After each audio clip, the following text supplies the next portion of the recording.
Minutes. We need Last one more person.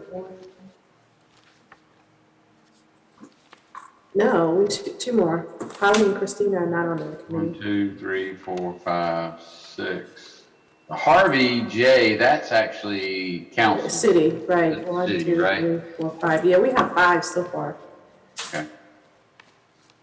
And how are we? Oh, 6. William is 6.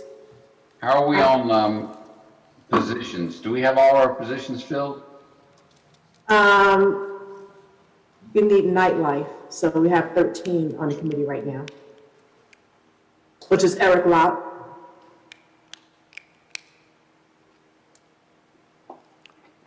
One more. Let's see, so 1, 2, 3, 4. Oh, won't it let me?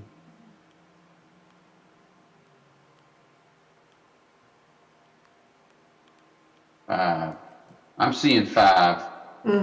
Myself. No, it's 6. 6 with I can't. Elizabeth, yes. Elizabeth jumped on, that's Oh, you 6. see Elizabeth? And we have And John. we need 7 or 8? Elizabeth is 7. I have John, who's in the building. Oh, John's in the building. Yeah, Bobby, Christopher, Nancy, Clark, William, and Elizabeth. Although I didn't see Elizabeth. Oh, there she is, okay. All right. So is that enough to start? It is. All right, We great. can't hear them. We can't hear Council Chambers. Can you hear us now? Okay, now we can hear you. Excellent. All right. So, and there's Teresa jumped on. Yeah. So, yeah, we're well good. over our minimum.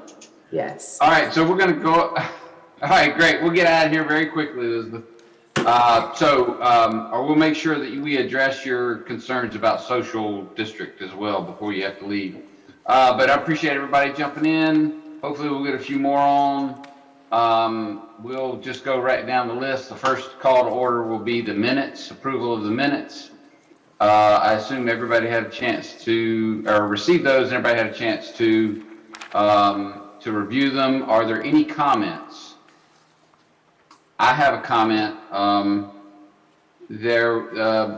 My note suggests that Eris said that we were going to get 164 tree wells.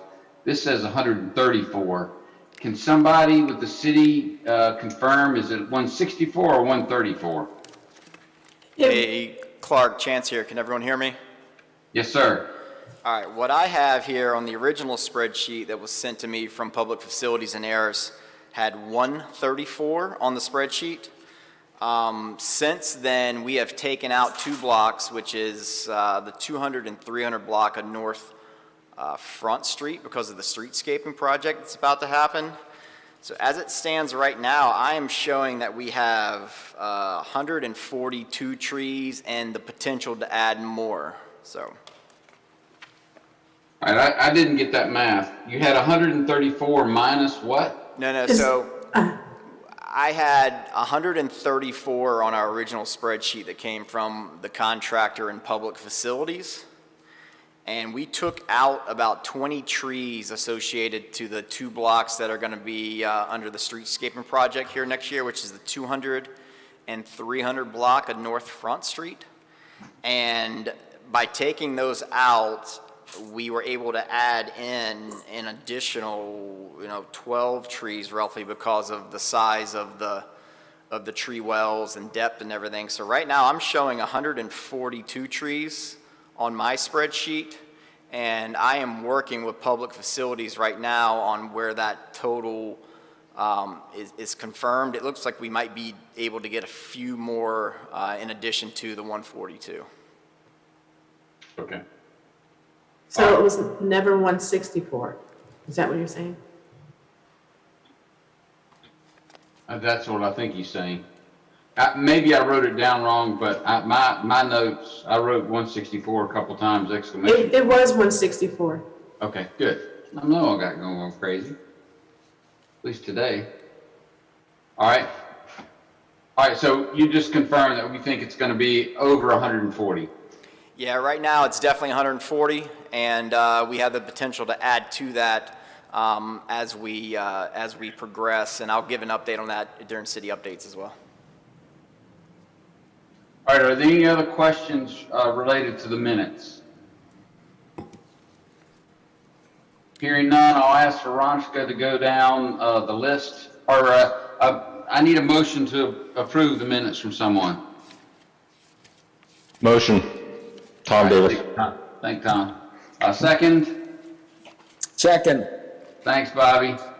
With that, I'll ask Veronica to go down the list, call the name out, and please make a voice vote. The minutes. Veronica, you're muted. Sorry. David, Present? Teresa. Approve. John. Approve. Tom. Yes. Bobby. Yes. Christopher. Nancy. Clark. Approve. William. I didn't hear you, William. Thumbs up? I can't hear you. And Elizabeth? Yes. All right, great. Thanks, everybody. Has anyone present for public comments? Chance, anybody in chambers for public comments? No, sir. Okay.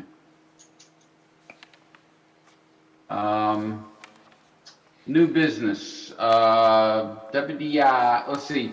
Can we move social districts up? Because, Elizabeth, I know it was a concern of hers that she's got to leave in a little bit. So can we put that ahead of WDI? Sure, it's fine Sure. with me, yeah. Yep. And Clark, thank you so much. My real concern was being able to vote on Holly's financial request before I have to leave. Oh, so would you rather put that ahead? I think that's more important at this moment. Excellent. Well, then we will do that. I'll rescind my request and we'll go straight to Holly. Sorry about the confusing game. Well, thank you. I appreciate it. And I appreciate consideration of the budget request. As you may have seen in the media and the coverage, WDI's social media as well, the Facade Improvement Grant Program with much pent-up demand is alive and well. We have been fortunate to have, through Christina's efforts, going out and contacting businesses, reaching out to them, kind of going around downtown and seeing who may be already engaged in improving their facades post-COVID. You know, I think we had put the program off for a while, kind of put it on the shelf while COVID was going on because people weren't really encouraged to invest in their facades as much as they were to keep the doors open. Now, however, I think because we did not have any funded last year, we didn't have any applications, we didn't have people even asking about the facade grant program last year, but now that we are marketing it and it is out there and people are seeing that other people are getting it, you know, that sort of breeds new interest. So we have funded 5 facade grants so far. So those were Front Street Brewery, Taco Baby, Brooklyn Arts Center's Cat's Cottage, Better Basket, and SVN Eford Commercial Real Estate. All of those downtown businesses, each of them received a check through the program for $2,500 because that is the upper limit of the program. As you know, it's up to $2,500 or 50% of the total cost of the facade improvement. We do have at WDI a facade improvement, a grants review committee that's made up, I think there are 7, 8 folks on that review committee that meet. They met for the first time in October, and we had 5 great applicants. You know, we got 5 applications, and you think you might fund some of them, but all of them were worthy projects, very well done. The committee approved moving forward with them. So that's the good news. The bad news is that we were only funded within the regular MSD budget this year for 6 of those grants. At $15,000 line item would only fund 6. So we have capacity for 1 more before June 30th.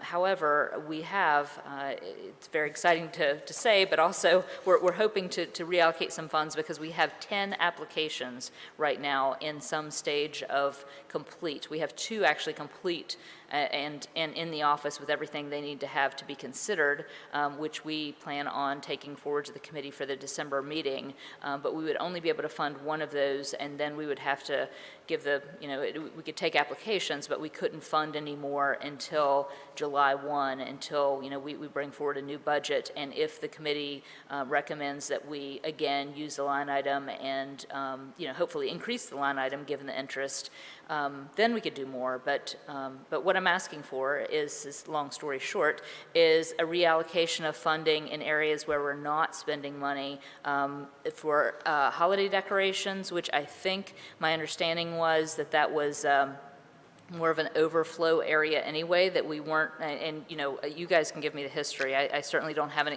my holidays in Wilmington have not happened yet.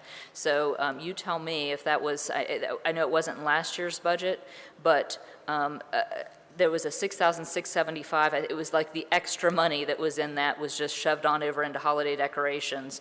I would like to propose that $6,000 of that $6,675 be reallocated into facade grants, and as well as another $4,000 from the weather events, so that we would still have $6,000 in the weather events line item, which, I'm certainly not trying to downplay the importance of weather-related events and how you might feel about how much we should have in that account.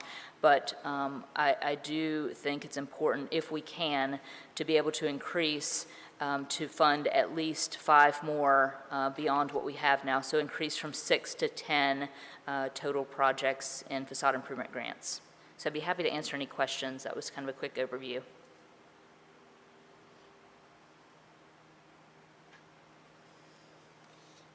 Any questions? Holly, I have a question. This is Clark again. Yep. The committee, the selection committee for the facade grants. Yes. Are there members of the MSD board on that committee? I do not think so. So there are members of the WDI board. So it is chaired by Lawrence Nadeau. And so we have a Historic Wilmington Foundation person on there. Isabel Shepard is on there. We have Gerard Newkirk on there. Tafana Bradley is on there from the county. It's a good cross section of folks, but no, again, they've only met the one time, Clark, so I can't reel them all off to you. But it was I don't think there was anybody that was MSD related. Tom Davis does have the executive committee. Technically has final say and is the treasurer. And of course, Tom is on here. He is on the MSD advisory committee. So I don't know if you need us to do something differently. We're happy to do that. In my opinion, I think WDI has several seats, so to speak, slots on this committee. I think it would be important to have one of those slots be involved in the review and selection. That's my feeling. I don't know how the other members feel. Yeah, I think WDI only has the one, Tom, right? Is Tom, and I don't know who's in what slot, but I think we have one on the. Technically, David Gross David is the appointed member from WDI. I sit on both. That isn't the stakeholder thing that I'm holding Clark. It was something else. Okay. But, well, how do the other committee members feel about making sure that this committee is fully aware of what's happening with that $25,000? 500. I'm sorry? 2,500, isn't it? No, the proposal, we currently have $10,000 slotted for the facade, and correct me, 15,000, I think it was 15,000. yeah. 15,000 slotted for the facade enhancement grants. The proposal is to increase that to 10,000, or 10,000 more dollars to a total of 25. Right, okay. Clark, I don't have a problem with allocating budget. That's pretty common in any budget. I would like to see sometime in the future, because I'm relatively a new member, but I'd like to see a kind of post-mortem of these facade projects to see, are the people that are getting the grants, and are we satisfied with the action that was done or performed? But in general reallocation of funds, I don't have a problem. So just, Christopher, this is Holly. I think for this time, the interesting thing was people were already working on these facades so we do have completed and we have the drawings. So they were well vetted by the committee, and we do have before and after photos, for example. And we'll be happy to do that and supply those to the committee. Yeah, I just think it as a general, maybe add it as an addendum occasionally, some projects, just so that we get a flavor of what's being done actually. That's all I have. All right, any other questions for Holly on this proposal to reallocate funds from the holiday decorations and from what was it, disaster events? The weather event. I had a question. Are we locked into that, Clark? And I wish, Eris was kind of the guru of some of this stuff, but for some reason, I thought there was a reason we had 10,000 in there. For weather events? Mm-hmm. I think that had, no, I to be honest, I'm not going to answer that because I really don't know. I think it was more related, when we first wanted to use weather event monies, we didn't have a line item for weather events. So we added that after, which one was it? Florence. Mm-hmm. And so now that we have it, we have to use it for weather events. If we don't use it for weather events, we can reallocate it back we can reallocate it into future budgets. But I think now that we have 10,000 allotted, we don't have to go back and ask for any money out of, say, facade or alley activation or anything like that. We've got a line item to be able to use it. It's not to say we have to use it, but we've got a line item. I just remember a lot of discussion back and forth when we were trying to get that in there because of I think the snowstorm in Florence. Yeah, it was an ice storm, and we would have to wait for city council to approve sand That's what it was. Something like that. And it was after the fact if we couldn't, do it immediately. Mm-hmm. But I think that was because we didn't have it allocated in our budget. Right. And now that it's allocated, I think that is our 10,000 to use for weather events. Okay. If we don't use it this year, we can appropriate it into the same category next year. Hey, Clark, Chance here. It's kind of a use it or lose it for the fiscal year. Yes. So if it's appropriated within that total budget, you can use it on weather events during that fiscal year, or through adjustment allocate it to another line item, and then through next year's budget process we can put it back in there. But it's kind of a use it or lose it for the fiscal year.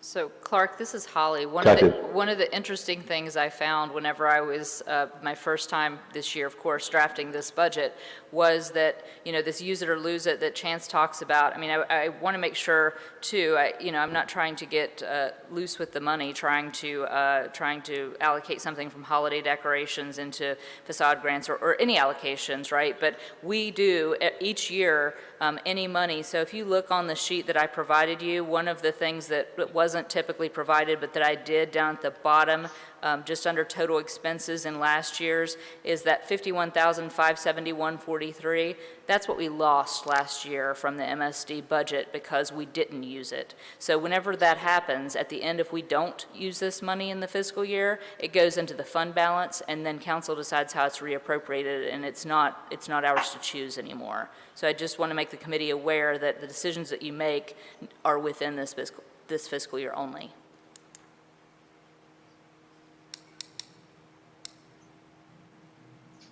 So this is Clark again. So in that scenario, really, the marketing, the clean, and the safety, there shouldn't be much variation there. The only significant variation would be in physical appearance. Is that correct? Well, I mean, it does vary based on, every time we do the budget, based on the number of personnel and like us adding a street outreach worker, there is a change from budget year to budget year.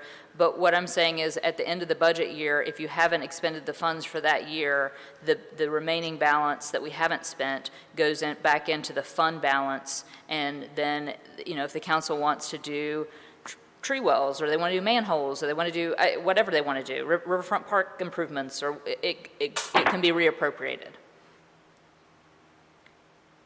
It's no longer within our MSD advisory council, this budget. But when we budget, for instance, looking at your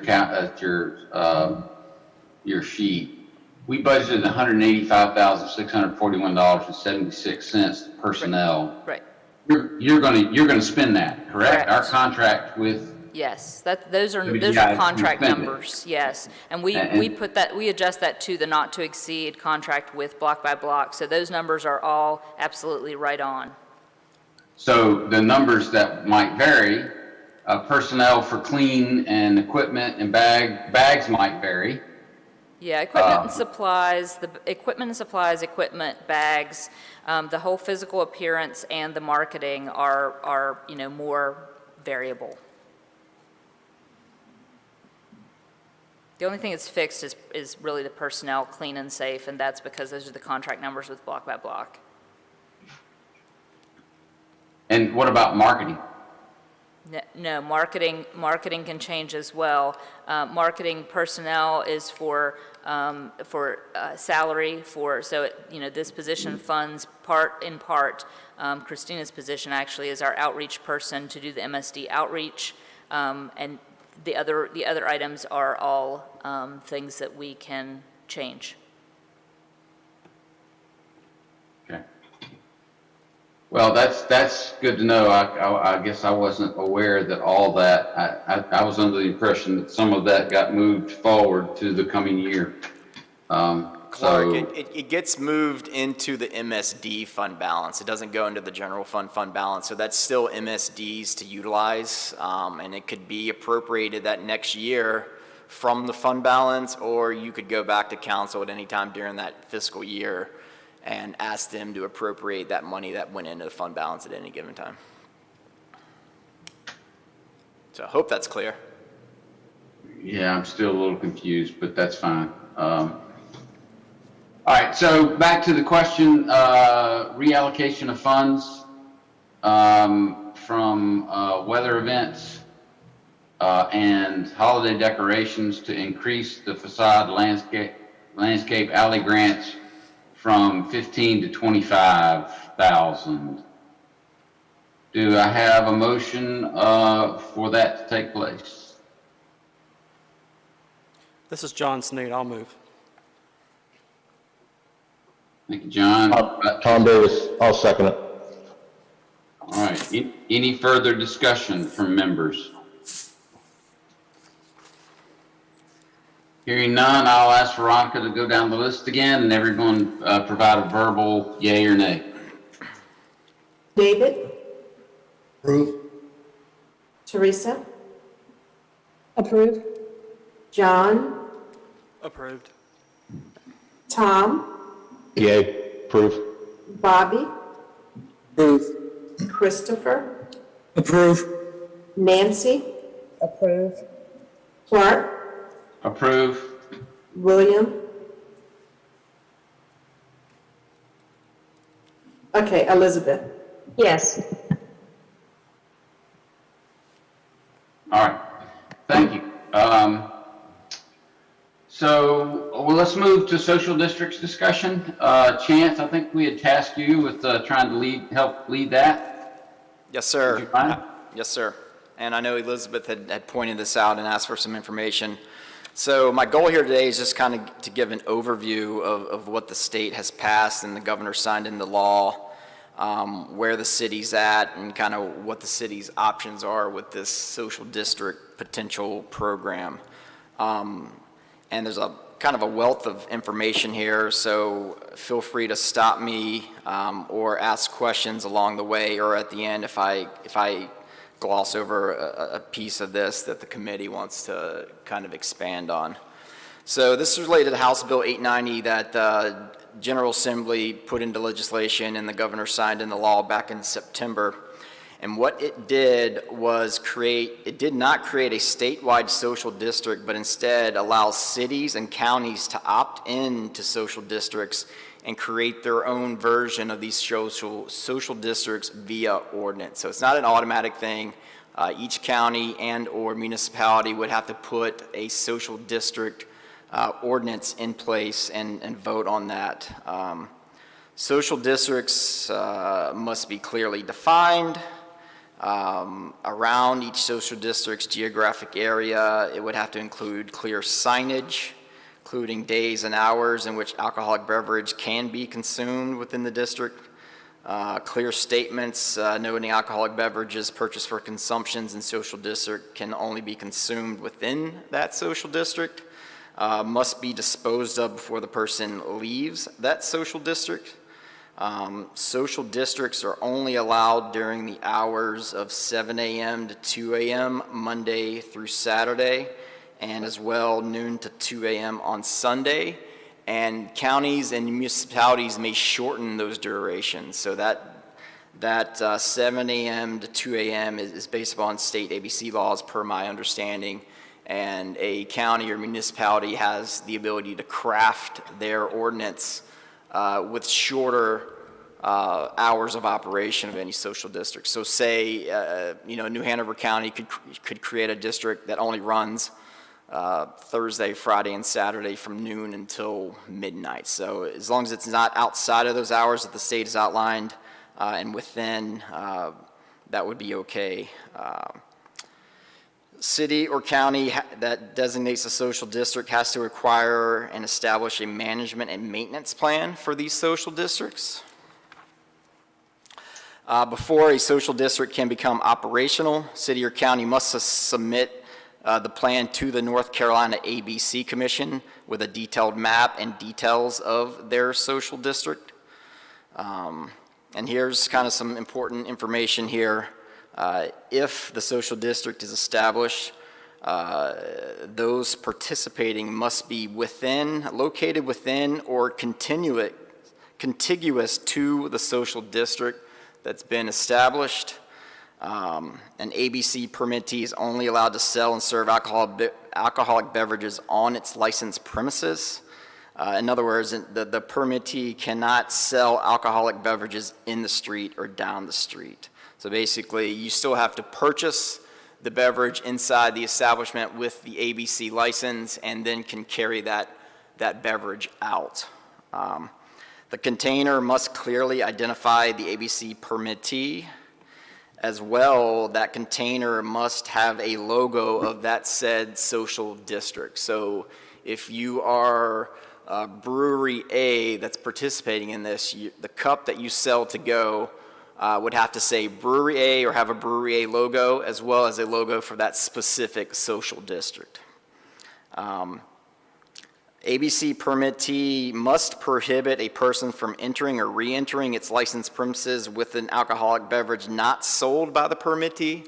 So Brewery A can sell a to-go cup to a customer. That customer come back in with that establishment's cup. That customer cannot go to another brewery and then bring that other brewery's cup back into Brewery A.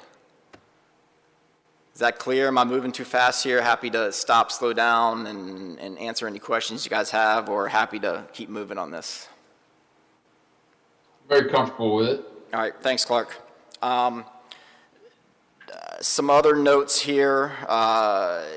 You do not have to participate. So if you are within that designated geographic social district boundary, and you have an ABC permit, you do not have to participate in this program. As well, here's an important point that I think I'm explaining this correctly. If you do not have an ABC permit, i.e. you are an art shop or a retail shop, you can opt into the program and allow an individual with a social district cup to come into your establishment with that cup. Now, you don't have to, just like I said before, you have the ability to opt out, but what it would give the ability of someone that had purchased a beverage down the street at a designated establishment with ABC license, they could buy a beverage, take it out into the social district, and walk into a retail shop and do some shopping with that beverage.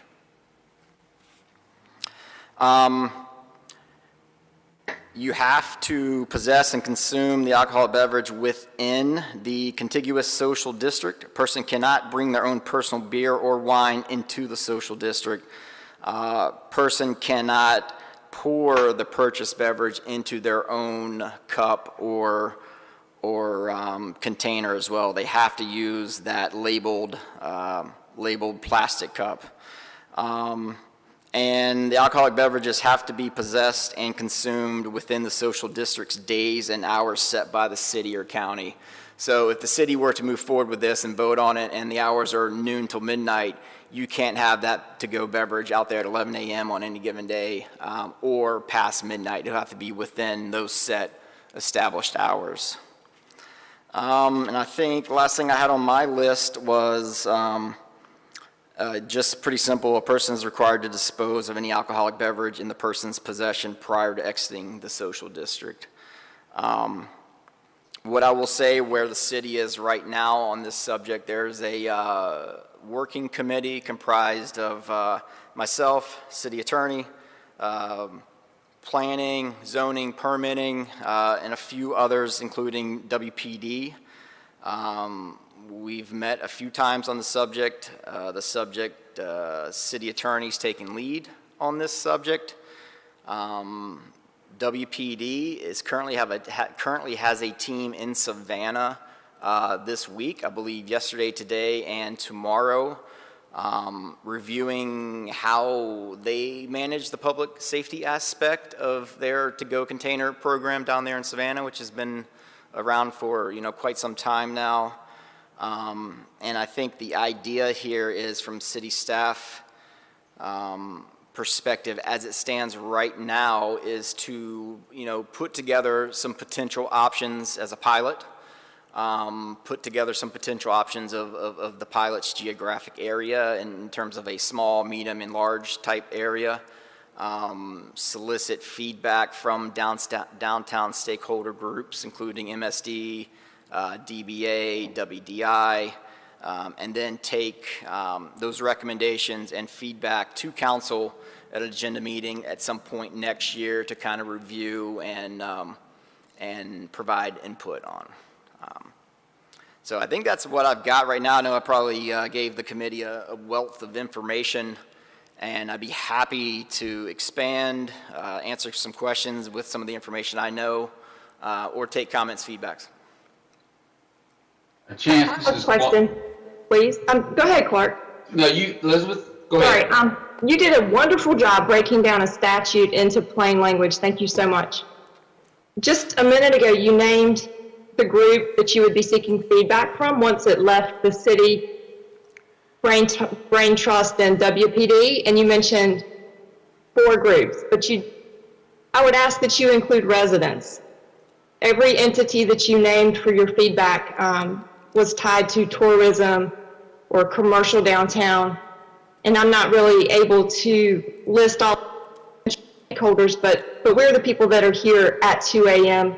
trying to sleep, or we're the people trying maybe to walk to work the next morning and dodge some objects on the sidewalk.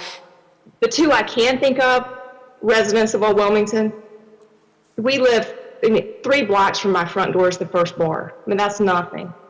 And not necessarily residential, but historic Wilmington Foundation. If you could add those 2 groups to your feedback.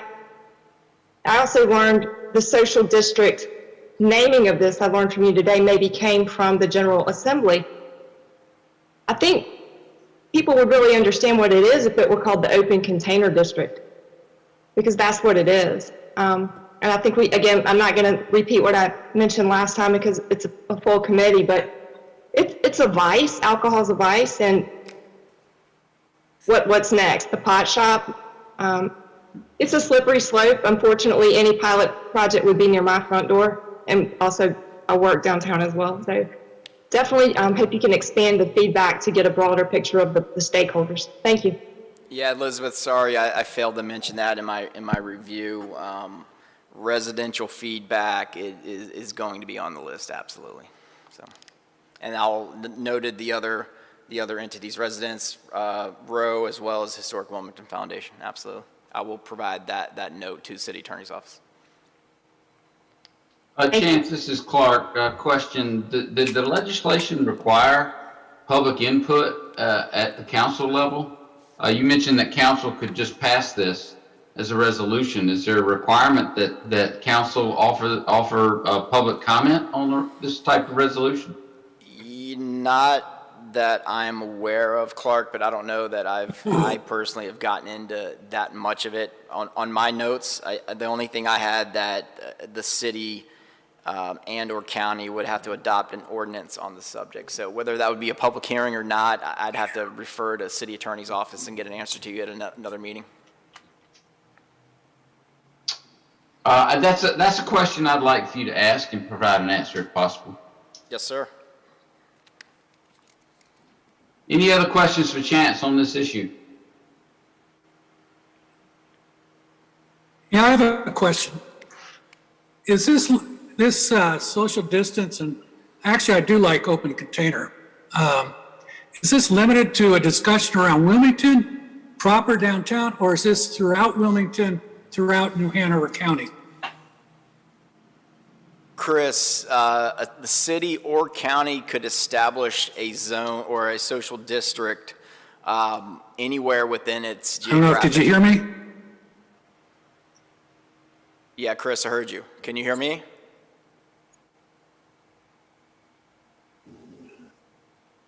All right, Chance here, just answer, we may have lost Chris, but I'll answer his Who is question. frozen? A city or county, and if you look at Wilmington as a whole, the Wilmington could establish a district anywhere within its geographic boundaries. Doesn't have to just be downtown. It could be, a geographic area in Pine Valley. It could be a geographic area in South Front. It could be a geographic area just on the Riverwalk. That's up to each municipality and or county, per my understanding.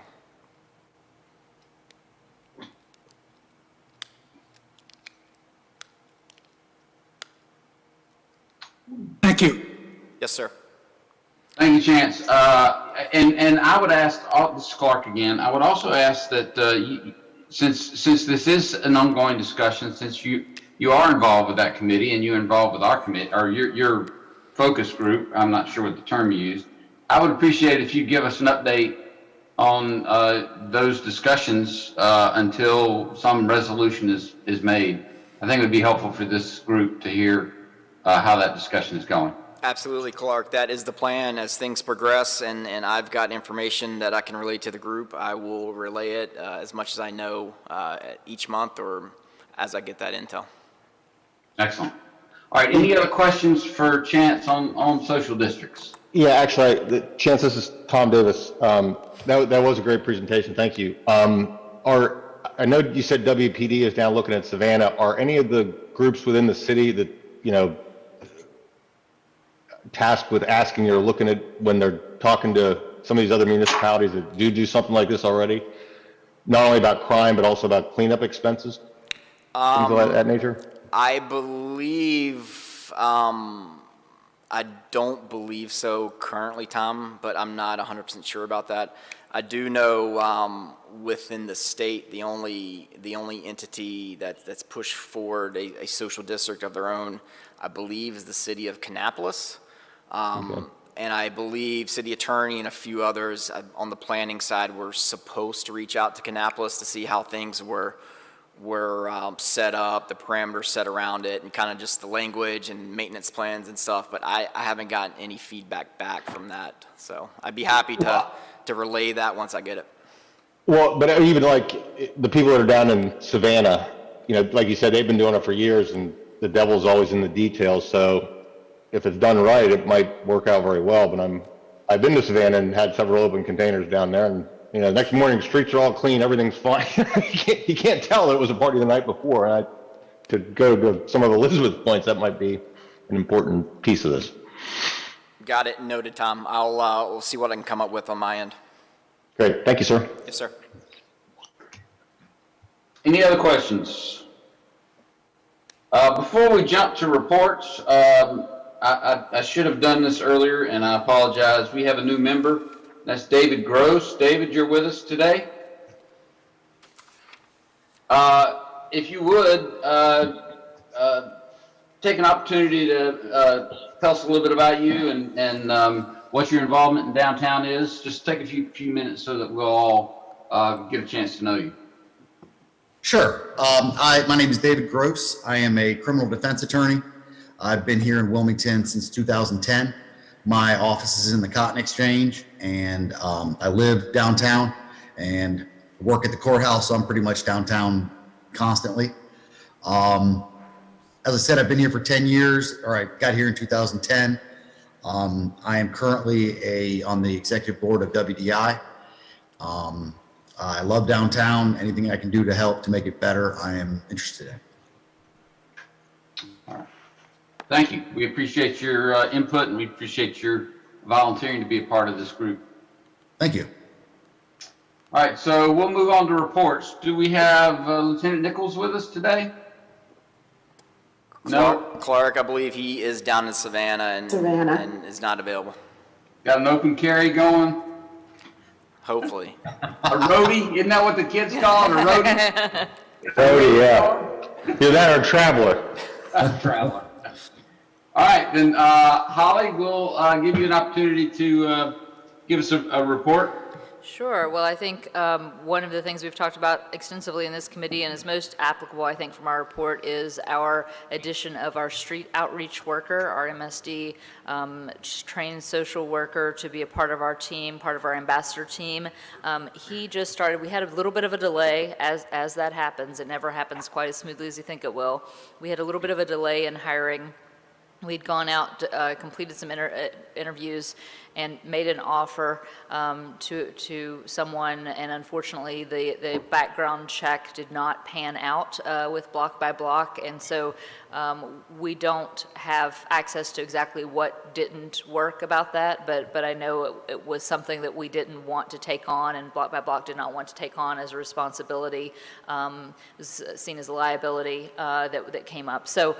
Nonetheless, we moved forward. We had some additional applicants, went out again. We did hire, and so I think it was a blessing in disguise, we did hire actually someone who is going to be, he did join us yesterday. I have not, Block by Block hired him. I have not met him yet.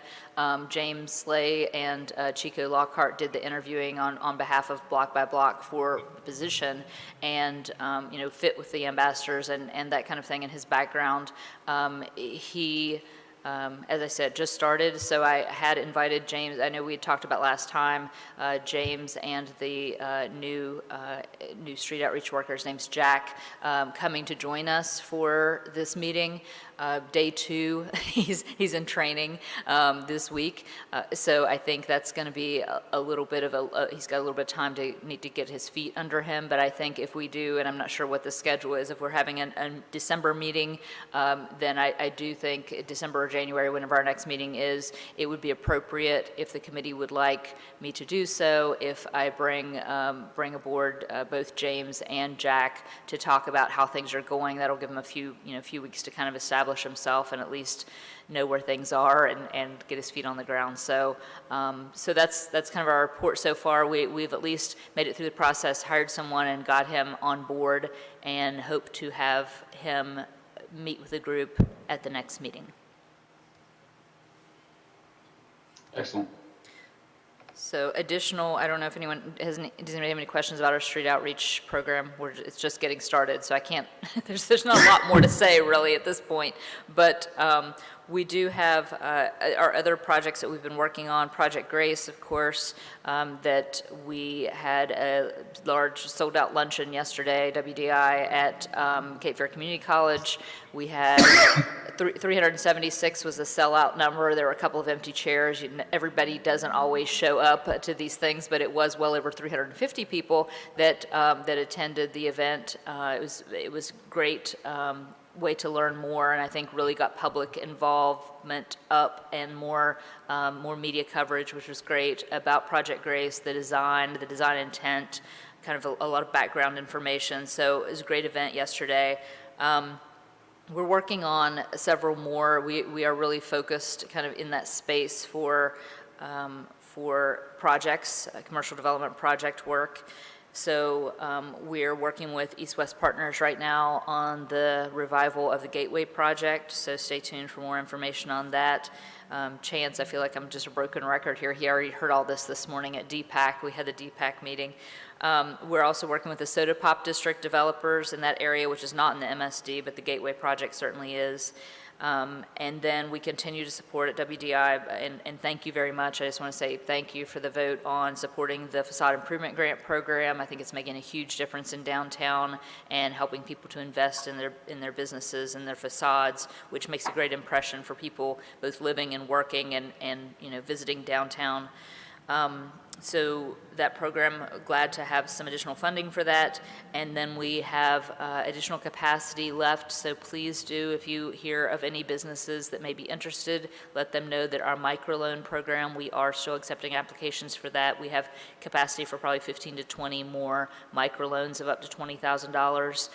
We did get recently from Duke Energy a hometown revitalization grant, which allowed us to kind of piggyback on our microloan program and allocate a $1,500 check as like a bonus gift to whenever you close your $20,000 loan.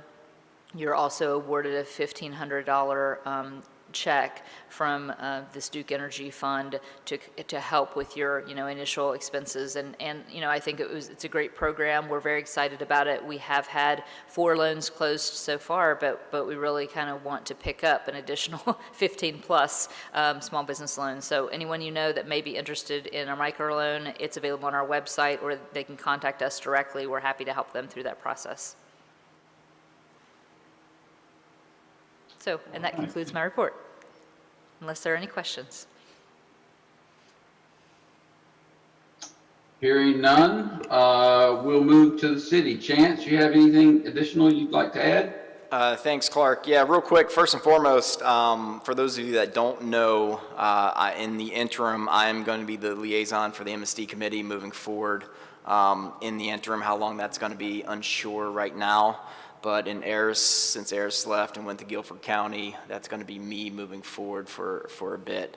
I think I know some of you on the committee, some of you I don't know, but I'd be happy to send out my contact to everyone here soon, and anything related to this committee, even non-related to the committee, feel free to call me. I sometimes have answers on a lot of things not related to what I normally do, so I'm happy to work with everyone here. Yeah, real quick, Clark, on the subject of tree wells, just so everyone knows what I received. I received a spreadsheet with 134 trees. In those 134 trees, 2 blocks were included in the upcoming Front Street streetscaping project.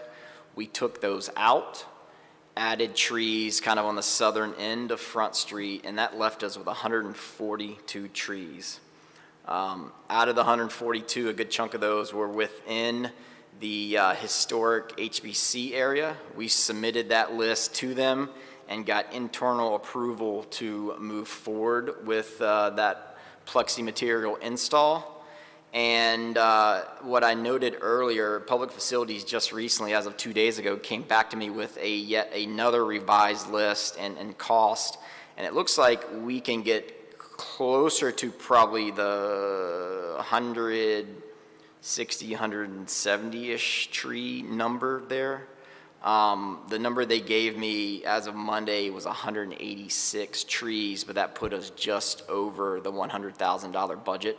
So my request to them was to see if they could fund that delta needed to get all 186, and they have not got back to me. So, but with the 100,000 of the MSD funds that was approved by council, we should land somewhere in the 165 to 175 on the number of trees right now. So this is Clark again. All those within the MSD, correct? Yes, sir. Excellent. And one point to note, because of our timing, public facilities will have to go back to city council to get their approval on the change order for this contractor's contract. They have hit the city manager's authority's threshold on that number. So we're trying to finalize everything, and then public facilities will have to take the contract piece back to council probably early January just to get their approval on the contractual piece of this, and then we should be able to move forward after that. Understood. And real quick, I'll go through some just city update projects downtown. I think Bill had asked about these, and various other members had asked about these on previous meetings. 100 Water Street streetscaping, that block opened back up this week. I don't think they're 100% done, but it is passable now. Parking's about to be opened back up, and I think there's some punch list items that are happening, but it is open for traffic and parking as of Tuesday night, I believe. Bijou Park, the construction work commenced this week. They're in the middle of demo right now, and I'm being told most likely a spring ETA on completion date.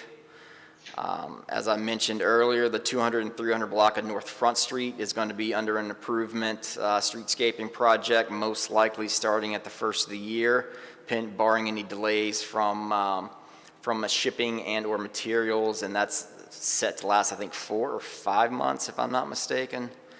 And the Coast Guard bulkhead, I'm being told, hopefully wrapping up sometime spring of next year.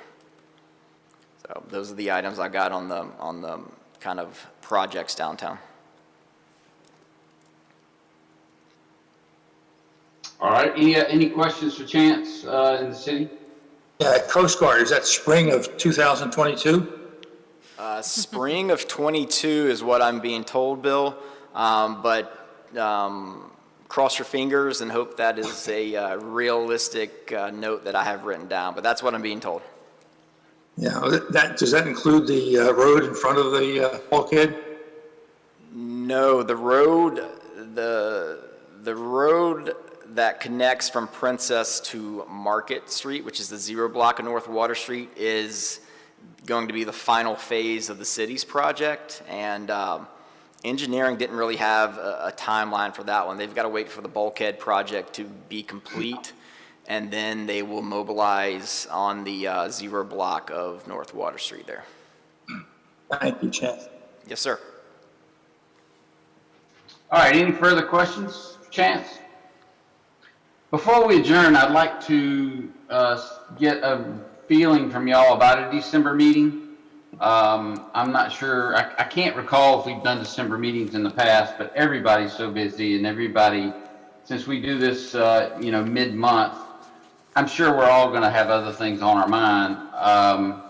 I would ask if anyone would entertain a motion to postpone or to not hold the December meeting and meet again next in January. I'll make the motion. This is Tom Davis. I agree with you. I'll second it. Bill. Thanks, Bill. Any further discussion? Again, Veronica, one more time. We don't normally have a meeting in December. Oh, we don't? No, but you're doing it the right way. Let's make it official. Yes. David? Yay. Teresa? Approve. John? I mean, I can say if you want to do it outside. Is he there? Approved. John approves. Okay. Tom? Approve. Bobby? Approve. Christopher? Approve. Nancy? Clark? Approve? William? Okay. And Elizabeth is gone, so that's it. All right, everyone. I appreciate everybody's input, and I hope everybody has a good holiday season and is safe and healthy and gets to spend time with family. We'll look forward to seeing everyone next year, if not before on the street. So if everyone's fine, you can vote for adjournment by turning off. Happy Thanksgiving, Merry Happy holidays, Christmas, guys. Happy New Year's. Got it all. Yeah, thank you. Bye, everybody.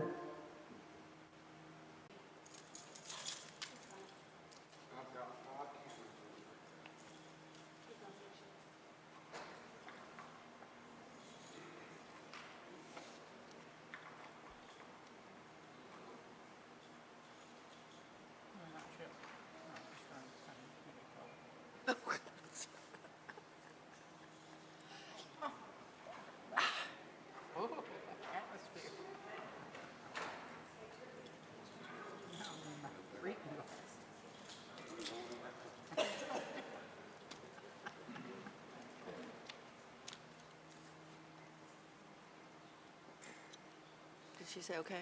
Okay?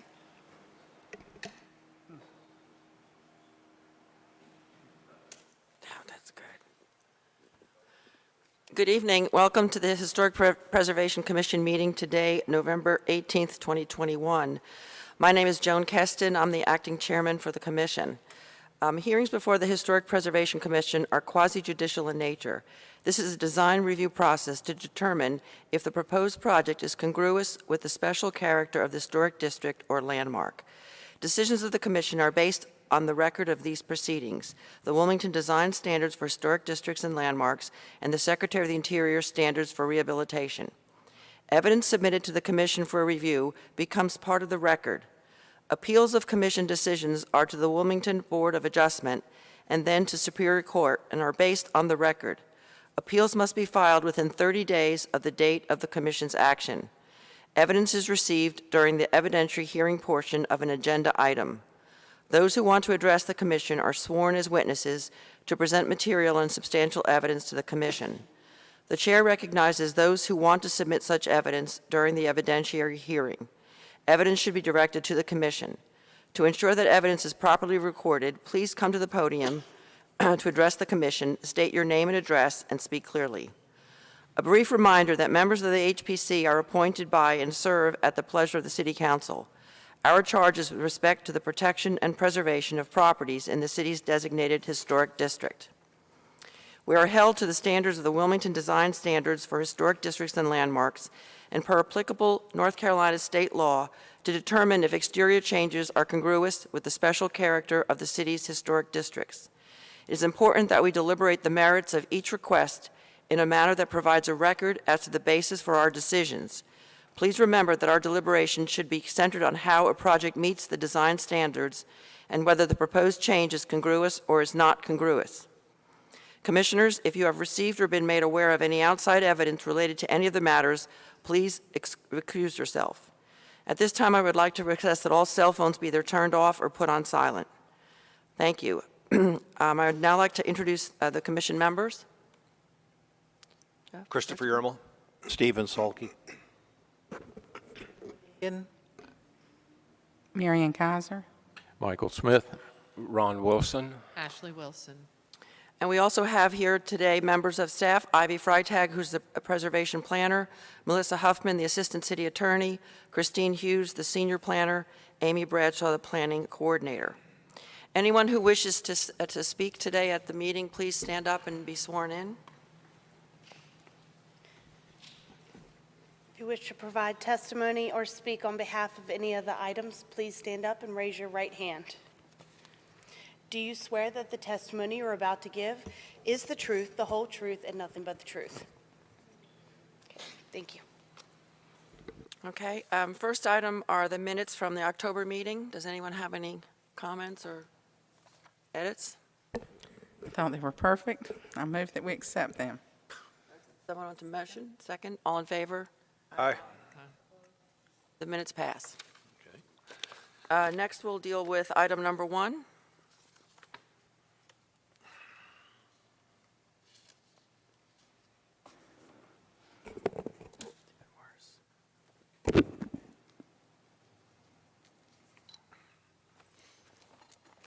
The Benton Weathers House. It was built in 1914 and is a contributing resource to the historic district. The property is located at 322 South 4th Street and is within the historic district residential. In this district, alterations to all facades of a building and site are subject to design review, regardless of if they can be seen from the public right-of-way. The application before you today is a request for window replacement. The owners seek to replace the existing wood windows with new wood windows on the north and south elevations of the house. No windows are proposed for replacement on the front or rear elevations. This is the north elevation of the house, containing a total of 6 windows. This is the south elevation of the house, containing a total of 9 windows. The existing windows are not original to the house. City records show that a COA was issued on June 11, 1998 to replace the windows with matching energy-efficient windows. Here are a few photographs of the current windows on the house.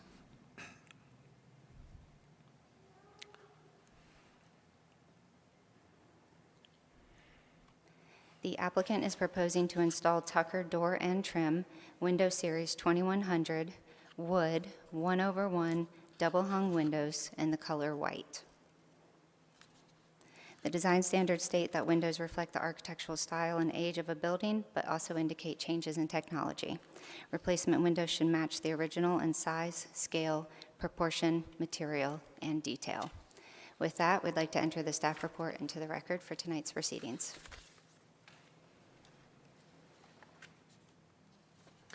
Thank you, Ivy. Any questions for staff?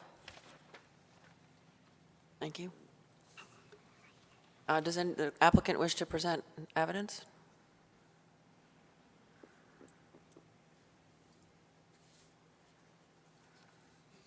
Please state your name and address. Michael Long, 322 South 4th Street. Basically, the windows have become a safety hazard. We've actually had a couple of the windows fall in randomly. Somehow they didn't fall in during a hurricane, but they just fell in on a random day. And it was in our, at the time, 4-year-old son's window fell in on his room. Luckily, he was not in there, but this has happened a couple times. You know, we were able to get them back in, and we've actually had to screw them shut. So they are in very poor condition, and we just, you know, want to get them back to what they're originally supposed to look like. So that's really all I have to say on that, I guess. So. Thank you. Any questions for the applicant? You agree with the staff's conditions that they laid out in the packet? Sorry, Do you agree with the staff's conditions? Yes. Okay. Okay, thank you. Thank you. We'll now open the evidentiary part of the meeting. Does anyone else have any evidence they wish to present? We'll close the evidentiary part. Deliberations, anyone have anything to say? Or do a motion? Point out that these windows that are there now were installed in 1998, so they're 23 years old, and I just can't emphasize enough that to maintain, restore, and keep the original windows. So something was going on, obviously, up until 1998, that these things, the original windows from 1914, were deteriorating and falling apart, and people couldn't do maintenance. So that's the other part of it is Historic Wilmington Foundation, City of Wilmington, Cape Fear Community College, all should be doing some things with training people how to work on these, because the 23-year-old window shouldn't look like that. So I'm in favor of this option, but I think this shouldn't be happening in the first place, unfortunately. Anyone else? Motion? I move to approve with conditions the request for window replacement at 322 South 4th Street and to adopt the proposed findings of fact. Details as shown on the drawings, plans, photographs, submittals, and narrative statements contained in the application and supplemental materials and statements made at this meeting are part of the request unless otherwise noted. The motion is based on the evidence presented before us, the application, submittals, testimony, staff report, including the findings of fact. The following conditions shall be applied to ensure compliance with the design standards, those set forth in the staff report, conditions 1 through 4. The proposed request is, with conditions, complies with the Wilmington design standards and historic district and landmarks. It is compatible with the materials, features, designs, context, and character of the historic building and the historic district in which it is located.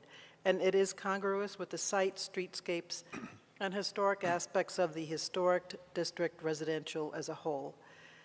Application design standards are 1.6 Secretary of the Interior standards, standards 2 and 9, 3.2 Windows and Doors, standards 4, 12, and 13. Second, anyone? Second. All in favor? Aye. Aye. Opposed? Motion carries unanimously. Thank you.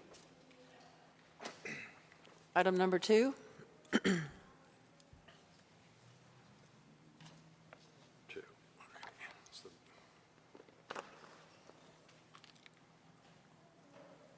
I'm going to recuse myself from this item.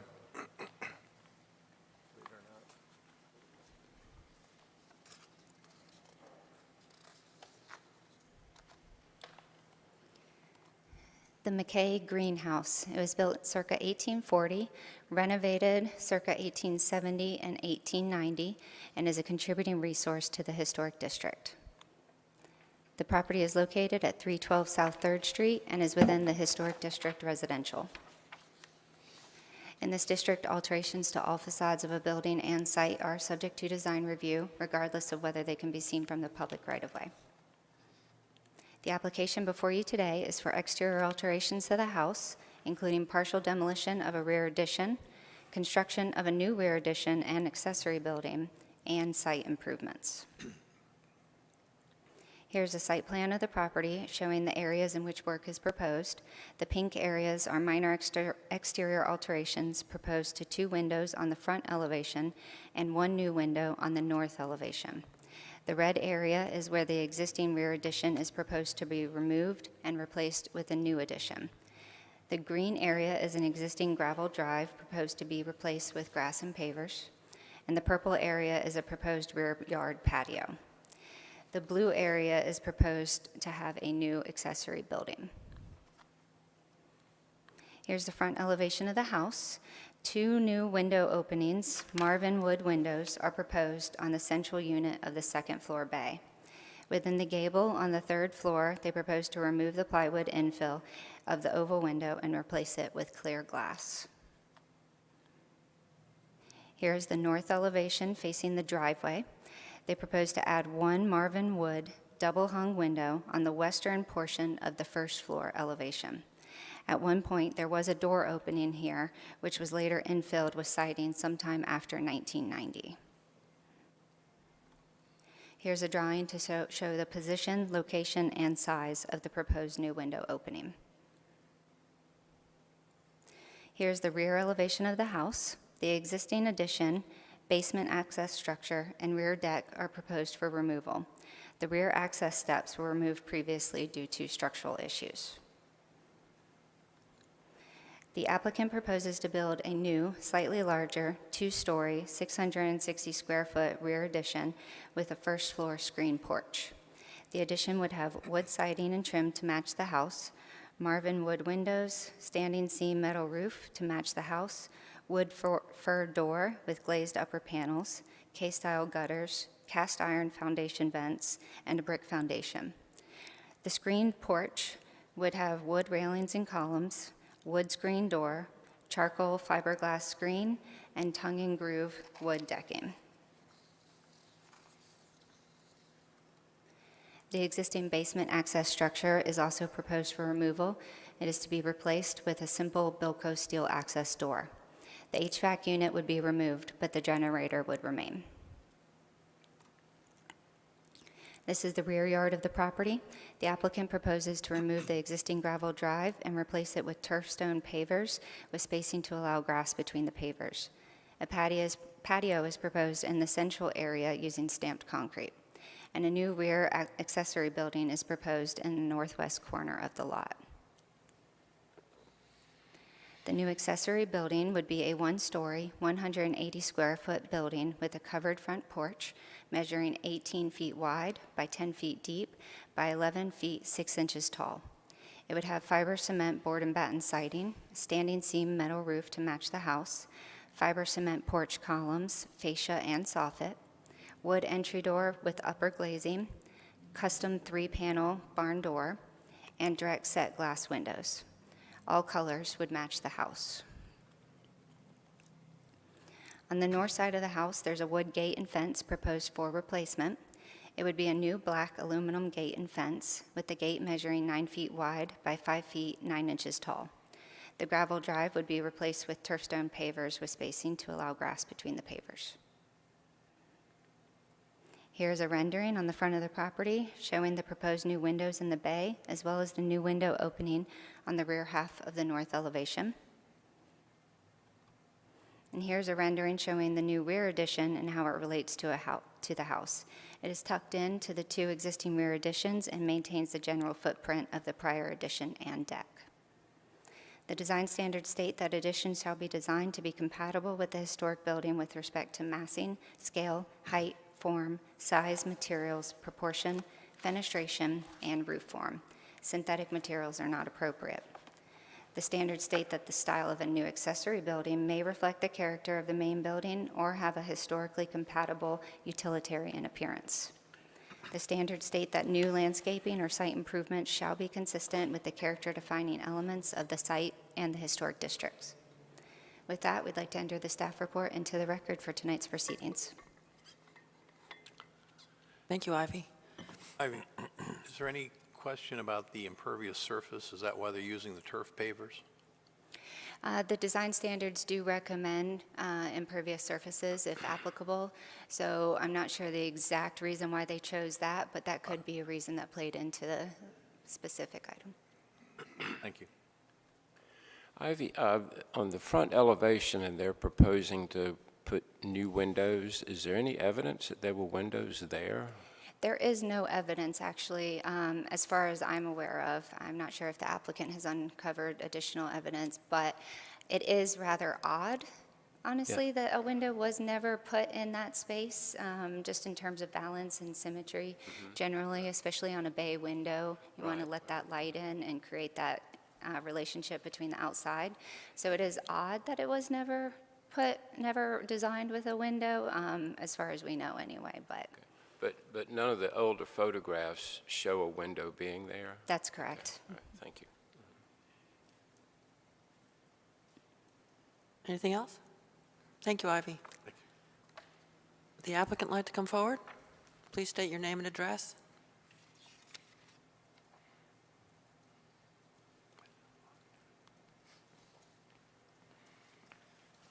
Hello, I'm Brian Hollers from Studio 3 Architects, 321 North Front Street, Wilmington. The new owners of the house purchased the property in April and are in the process of converting it from all the things its past has been into a single-family house. As you probably all know, that up to about the 1950s, it was 8 or 9 apartments all split up. Over the years, it got brought back to one house with an apartment on the back of it, and then it was the bed and breakfast. So that's part of the reason of this taking this addition off the back, is to try to deal with how that was put on, and some major discrepancies between where the foundation of that addition was designed in 2001 and where they actually built the exterior wall. The foundation was built here, the beam, the wall was built outside of that, so the addition actually sets on top of the wood deck, not on the foundation. So that's one of the reasons in the back, trying to resolve that and get it peeled back to something that we know where the outside of the house is. So that part of it, I think, is pretty straightforward in what we're doing. The question in the front about the windows, we do have a FLIR camera that we use to take an image of the inside of the house, and you can see the framing of the window in the wall. So there's framing in there for that window. And the same thing happens where the window's going in the back of the house as well. There's the same kind of an image back there that shows where it goes. So. What evidence did it show? Do you have a photograph or anything of that? Yes, it's in the documents you received. There's an image, a FLIR image in there of the wall, and it's a thermal camera, so it shows where studs are, and you can see the opening of the studs. The sill and the head are both visible in that wall. Well, so are you proposing to replace exactly what was there, or? Yeah, to basically put 2 windows into the same framed opening that was, when we open it up, put them right back in the same hole. Okay. Where's this picture? I didn't see this. Anything else? Thank you. Sure. We'll now open the evidentiary portion of the meeting. Does anyone wish to step forward and give some evidence? We'll close that portion of the meeting. Deliberations, commissioners? Does anybody have anything to say? I think it looks like a great plan, wonderful renovation. So. Yeah, I'd like to compliment the applicant also. It's a nicely prepared packet. The outbuilding, I'm pleased with everything you're doing. It's going to be a great addition. Yeah. Motion, anyone? I would move to approve with conditions the request for the exterior alteration, partial demolition, excuse me, construction of an addition, an accessory building, and site improvements at 312 South 3rd Street, and adopt the proposed findings of fact. Details as shown on the drawings, plans, photographs, submittals, and narrative statement contained in the application, and supplemental materials and statements made at this meeting are a part of this request. The motion is based on the evidence presented before us, the application submittals, the testimony, the staff report, including the findings of fact. The following conditions shall be applied to ensure compliance with the design standards, those set forth in the staff report numbers 1 through 5.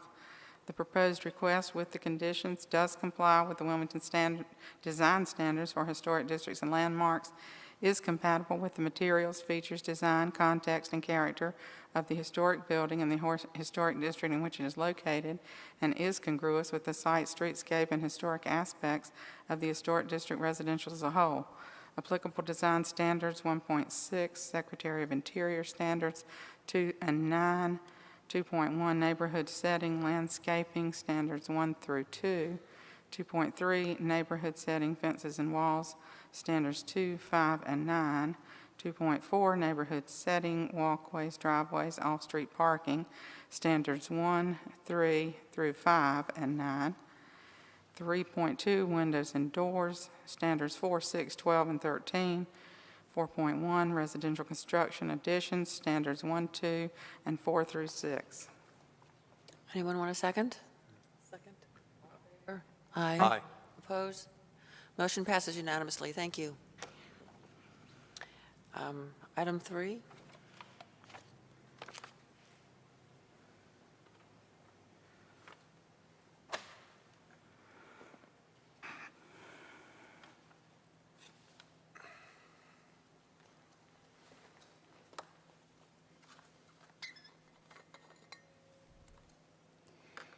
This is the John Purdue House. It was built circa 1870 and is a contributing resource to the historic district.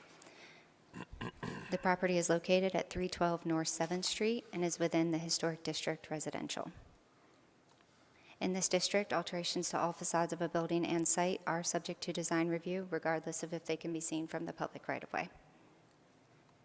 The application before you today is to replace the front double entry doors with a single entry door and side lights, replace a side door and alter the opening, and remove the chimney on the south elevation of the house. Here's an aerial of the property showing the location of the 2 front entry doors, the side chimney proposed for removal, and the south elevation side door. On the front elevation, the applicant proposes to remove both entry doors and restore it to a single entry door with side lights. It would be a Doors for Home mahogany 6-panel door with 5 pane side lights with true divided lights in the color white. On the south elevation, they propose to remove the cinder block chimney, which sits about a third of the way back from the front facade. The underlying siding, eave, and roof would be repaired as necessary. The chimney is not original to the house, but the date of construction is unknown. On the south elevation, they propose to alter the existing side door. The owner proposes to eliminate the recessed entry and install a new side door flush with the exterior wall. The aluminum door would be replaced with a Doors for Home mahogany 6-panel door in the color white, measuring 36 inches wide by 80 inches tall. The design standards state that historic districts have a broadly diverse selection of exterior doors, which tend to reflect the style of a building. The proposed doors are in keeping with the 5 basic door types common in Wilmington described in the design standards. The design standards state it is not appropriate to install entrance doors or windows that create a false historic appearance or the appearance of an earlier era. With that, we'd like to enter the staff report into the record for tonight's proceedings. Thank you, Ivy. Any questions of staff?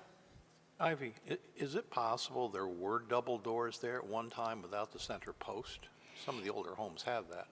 They do. A lot of them were installed in the early 1900s to mid 1900s when a lot of these buildings were then converted to a duplex or apartments. Based on the size of the original structure, the main portion of the building, it just seems a bit unlikely that this would have been constructed with a duplex in mind. Especially if you look at the transom above, the doors themselves are rather narrow. They don't fit the space very well. And the owner was telling me about the kind of makeshift interior wall that goes on just beyond the threshold there that definitely indicates that it was added at a later time. All right, thank you. Any other questions? Thank you, Ivy. Would the applicant like to come forward?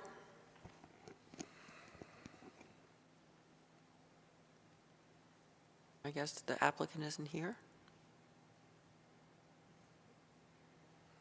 Any evidentiary? Anyone else wish to come forward and speak? We'll close that portion. Deliberations? Motion? I think it looks like a good plan. Good plan. Again, what I do know personally, my own house had, I think these were flue chimneys from like old furnaces, you know, oil furnaces, that type thing. And ours was removed also. So in that regard, I will make a motion. Move to approve with conditions the request for the door alteration and replacement and chimney removal at 312 North 7th Street, and to adopt the proposed findings of fact.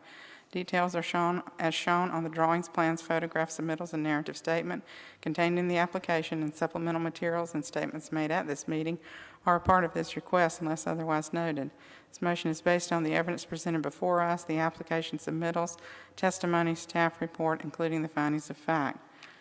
The following conditions shall be applied to ensure compliance with the design standards, those set forth in the staff report, conditions 1 through 5. The proposed request with conditions does comply with the Wilmington Design Standards for Historic Districts and Landmarks, is compatible with the materials, features, design, context, and character of the historic building and historic district in which it is located, and is congruous with the site, streetscape, and historic aspects of the historic district residential as a whole. Applicable design standards 1.6, Secretary of the Interior Standards, standards 2 and 9, and 3.2 windows and doors, standards 4, 6, 12, and 13. A second? Second it. All in favor? Aye. Aye. Opposed? Motion carries unanimously. Thank you. Item 4.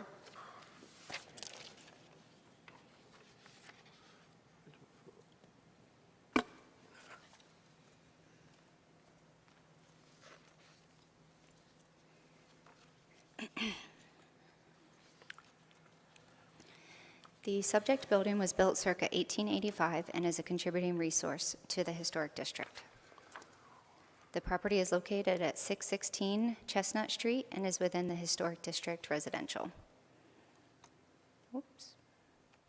In this district, alterations to all facades of a building and site are subject to design review, regardless of whether they can be seen from the public right-of-way. The application before you today is to replace the existing asphalt shingle roof with a standing seam metal roof. The house is surrounded by vegetation, but here are a few photographs of the existing roof material.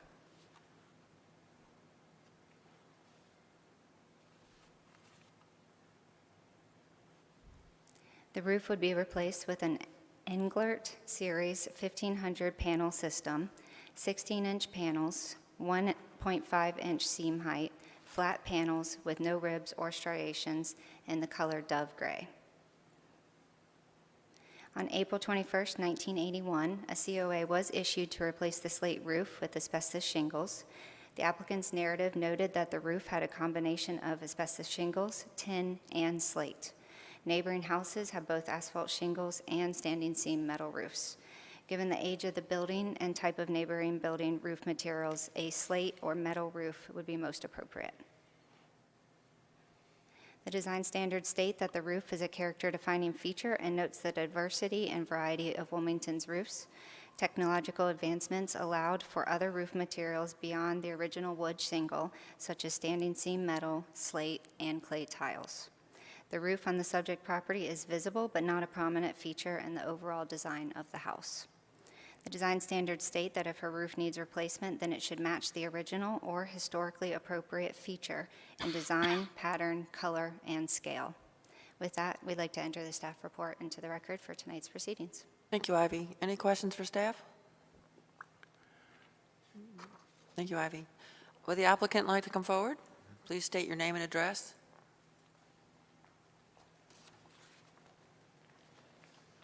Jim Sesternino, Project Manager, Monarch Roofing, representing 616 Chestnut. We wish to replace the existing asphalt roof due to excessive damage and restore it to something that matches the surrounding areas. Any questions for the applicant? I noticed up there was sizable repair done next to the chimney. Is that part of the issues with the roof? There's several issues with the roof. That was one repair at one time, as well as transitional areas where it goes from flat to a more steeper portion. It just seems like it keeps failing, and we have to keep going back and repairing different portions of the roof. I have to say it's refreshing for somebody to go to standing seam. It seems everybody's trying to do a cheaper roof when they have a metal roof and go to the shingles. So it's kind of interesting when it's the other way around. The applicants, they're pretty dead set on being, done with it and going with a better system, I hear you. which is the standing seam. Can't blame them. Thank you.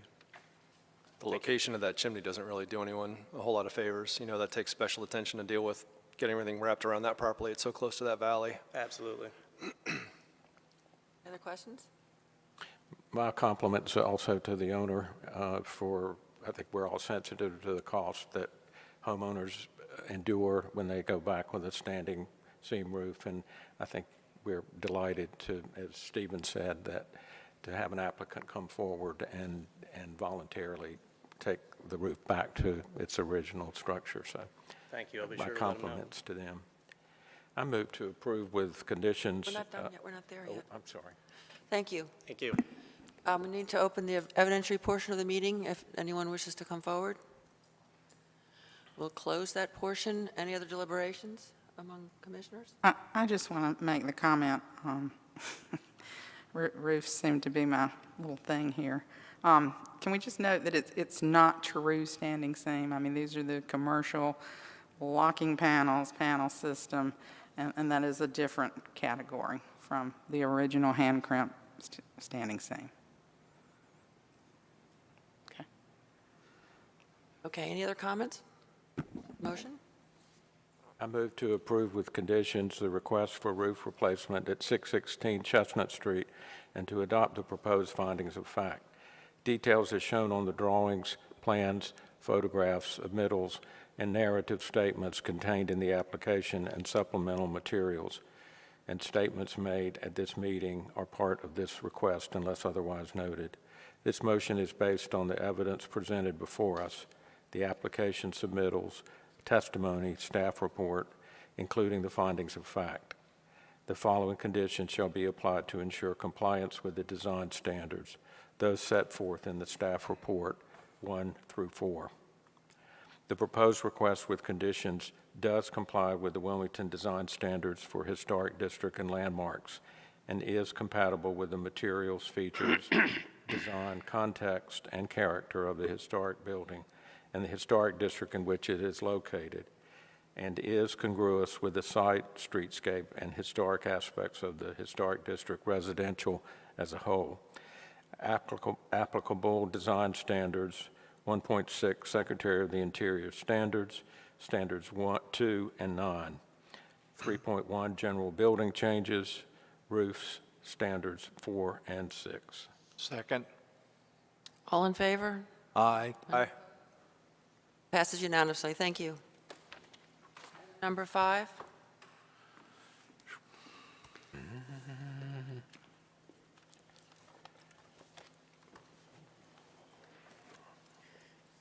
Good evening. The proposal before you tonight is to construct a new building behind and incorporating the Bailey Theater facade ruin wall at 20 North Front Street.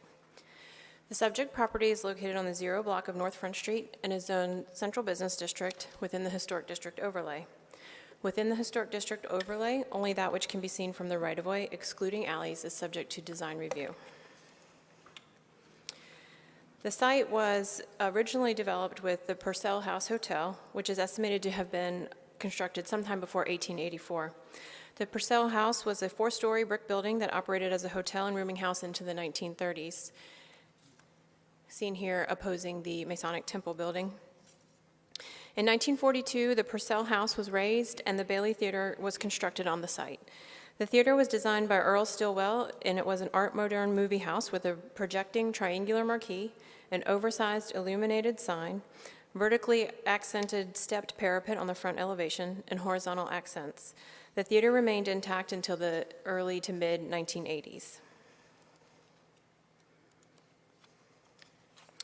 In 1983, the theater building behind the facade was demolished and the site was put to use as a parking lot.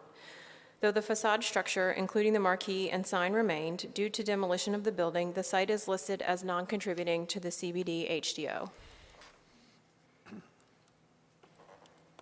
Over the years, the Bailey sign rotted from within and collapsed on itself and had to be removed.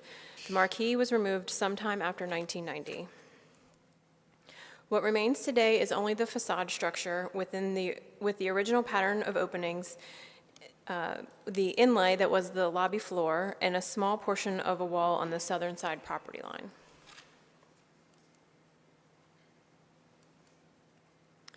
And we did go out on the site, and you can see the old, where the building tied into the facade. A lot of that evidence remains. And the applicant proposes to construct a new building behind that facade wall, incorporating it into the design. The theater building was constructed fully behind the facade structure, as you can see in this historic photograph. It was built to accommodate 1,200 moviegoers, 818 in the auditorium and 387 in the balcony. So the bulk of the building was behind the existing facade, and it was stepped back slightly from the facade and from Front Street. The proposed new construction would follow the same rhythm of design with the tallest portion of the building stepped back from Front Street as well. The proposed lot coverage for the new building would be 100%, which is consistent with the development pattern in the Central Business District and within this block of Front Street. The existing facade structure is built to the property line, and the existing rhythm of the streetscape would remain unchanged. Most of the buildings in this block, which is represented by the gray outlines in this diagram, have limited or no setbacks from the sidewalk. Most of the buildings in this block are 2 or 3 stories tall, and the existing facade ruin wall ranges in height from about 14 feet to about 28 feet. The proposed building would be 29 feet 2 inches tall, and this height would be consistent with the pattern of buildings on this block. The proposed front facade would incorporate the existing stucco theater facade ruin wall. Portions of the framings, the steel framing system would be visible behind the facade structure at the northern edge and above the facade wall. Glass windows and doors would be fitted within the existing openings in the facade where the original lobby entrance and storefront entrances existed. The primary building entrance would be at the former lobby entrance and would include double doors and transom windows. A portion of the theater's mezzanine tile, which would be preserved, may be visible, partially visible from Front Street.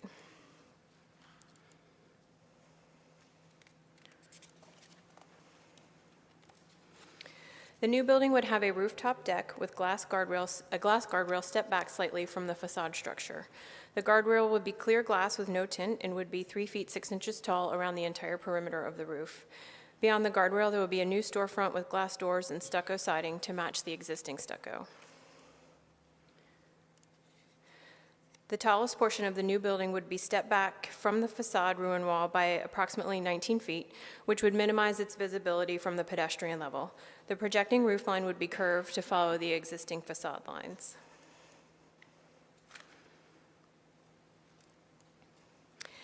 Active rooftop uses is very common in the Central Business District, including on the Masonic Temple building across the street from the subject site and several other buildings in the vicinity. Only that which can be seen from the right-of-way is subject to design review. In this case, the southern elevation would be largely visible from Front Street due to the presence of Toomer's Alley. The southern elevation would include the existing remnant wall, glass doors and walls along the ground floor, and a stucco elevator tower measuring approximately 30 feet 2 inches in height. And the bulk of the wall would be 18 feet 8 inches in height, plus the glass guardrails on the roof.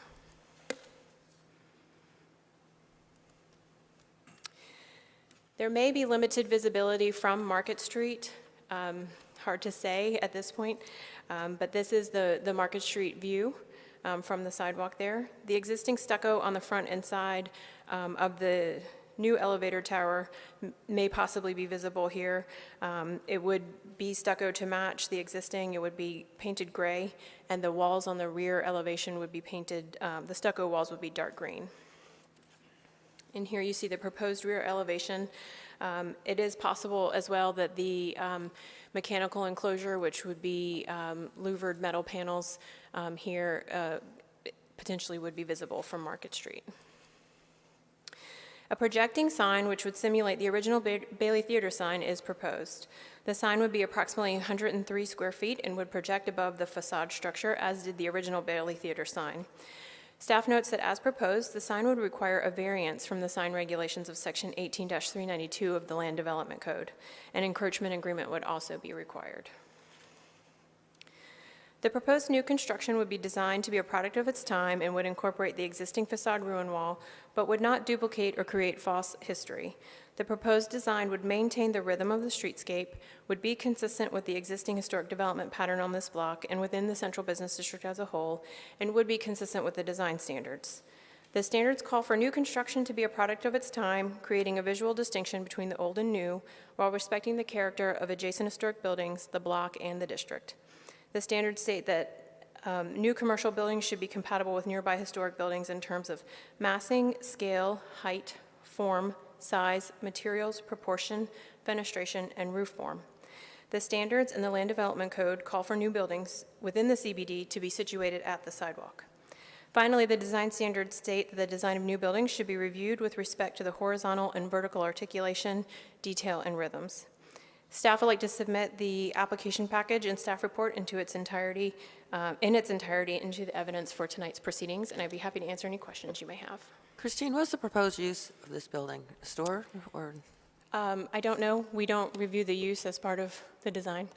It is maintaining the theater itself was a little bit unusual in that 2 storefronts were included in the front elevation. That was not a typical theater design. And this design would keep those same openings. I think somewhere in the packet it said to refer to it as being just shell and potential restaurant or retail, something to that effect. The CBD is a very generous use allowance.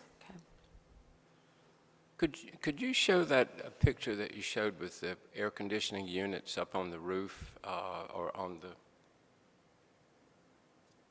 right? And now, would those be visible from Front Street or not?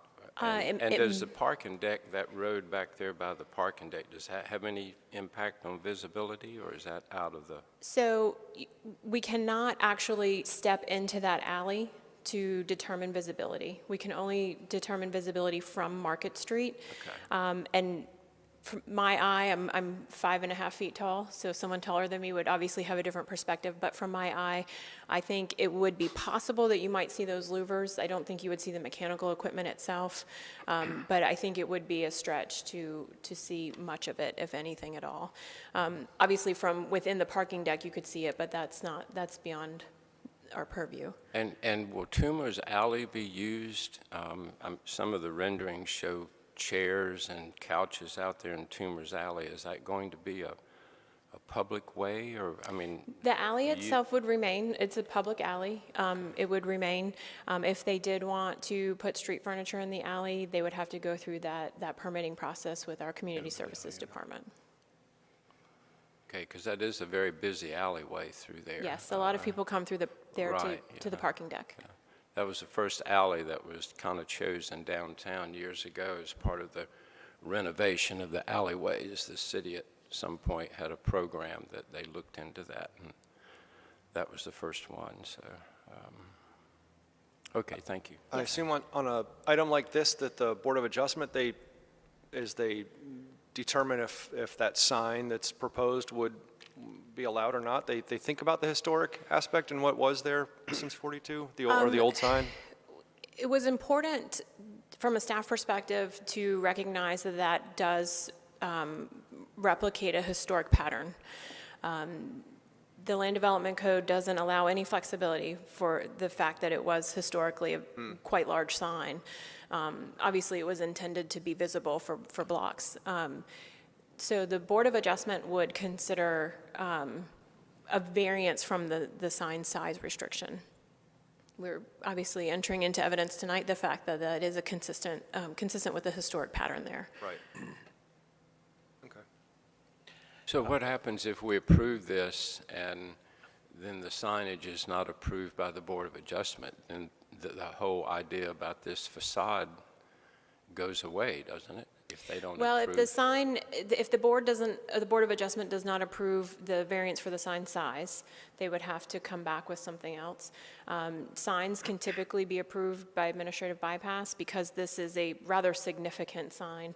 It may be something that the board needs to consider if it's not consistent with the design standards or just, you know, it's But if the particularly. HBC approves it, would that, I mean, we don't have the authority to deal with the sign ordinance or recommend sizes or shapes or any of that. So, but if we approve it, are we giving, you know, somehow saying this sign is okay, that then that would be the reason that the Board of Adjustment would approve it because we've approved it? The board has to hold an evidentiary hearing, just like this body does. An applicant, this applicant or any other applicant could choose to first go in front of the Board of Adjustment. This board would not make a decision simply because the BOA approved something. So I don't believe the Board of Adjustment would make a decision simply because the Preservation Commission approved something. They have to hear the evidence and for themselves and make a decision. Okay, thank you. Yes. This is just an aside from a question, but I grew up going to that theater. And of the three movie theaters, the Colony, the Manor, and the Bailey was, even as an 8, 9, 10-year-old, it had such style inside, interior-wise. I mean, it really was carried out as a deco space, interior as well as exterior. It was wonderful. I had a little bit too much fun researching the history of the theater. I had to look up the pictures. That one with Jimmy Stewart, that movie, that was April 1941, and the other was 1944. One thing about pictures, they have release dates. So Yes. just to see what year those came out. But yeah, that's pretty cool looking theater back then. Well, in your research, did you find that, was the front painted at all? I mean, Art Deco usually was painted and had different colors, but did you find any evidence? I couldn't find what colors it was painted, but over the years it was painted different colors, what I could see, the evidence that I could see. But the original, you think, was? I actually found the original facade drawings from Earl Stilwell's collection, but I could not discern from that if it was painted. Okay. It would have been typical to that style of architecture to have Thank you. bright colors. Thank you, Christine. Yes. Would the applicant like to come forward? Please state your name and address.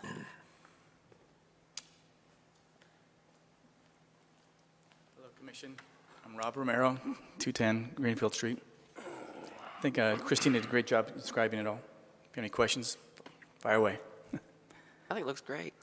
Yeah, this is wonderful. Thanks. I was afraid it would fall down. Yeah, we've been, the owner's been contacted a lot because it's falling apart, obviously, and there's a lot of people, you know, we're endangered. You know, the elements some of the stucco's falling off, and I think we're trying to take care of that site and put something even better there.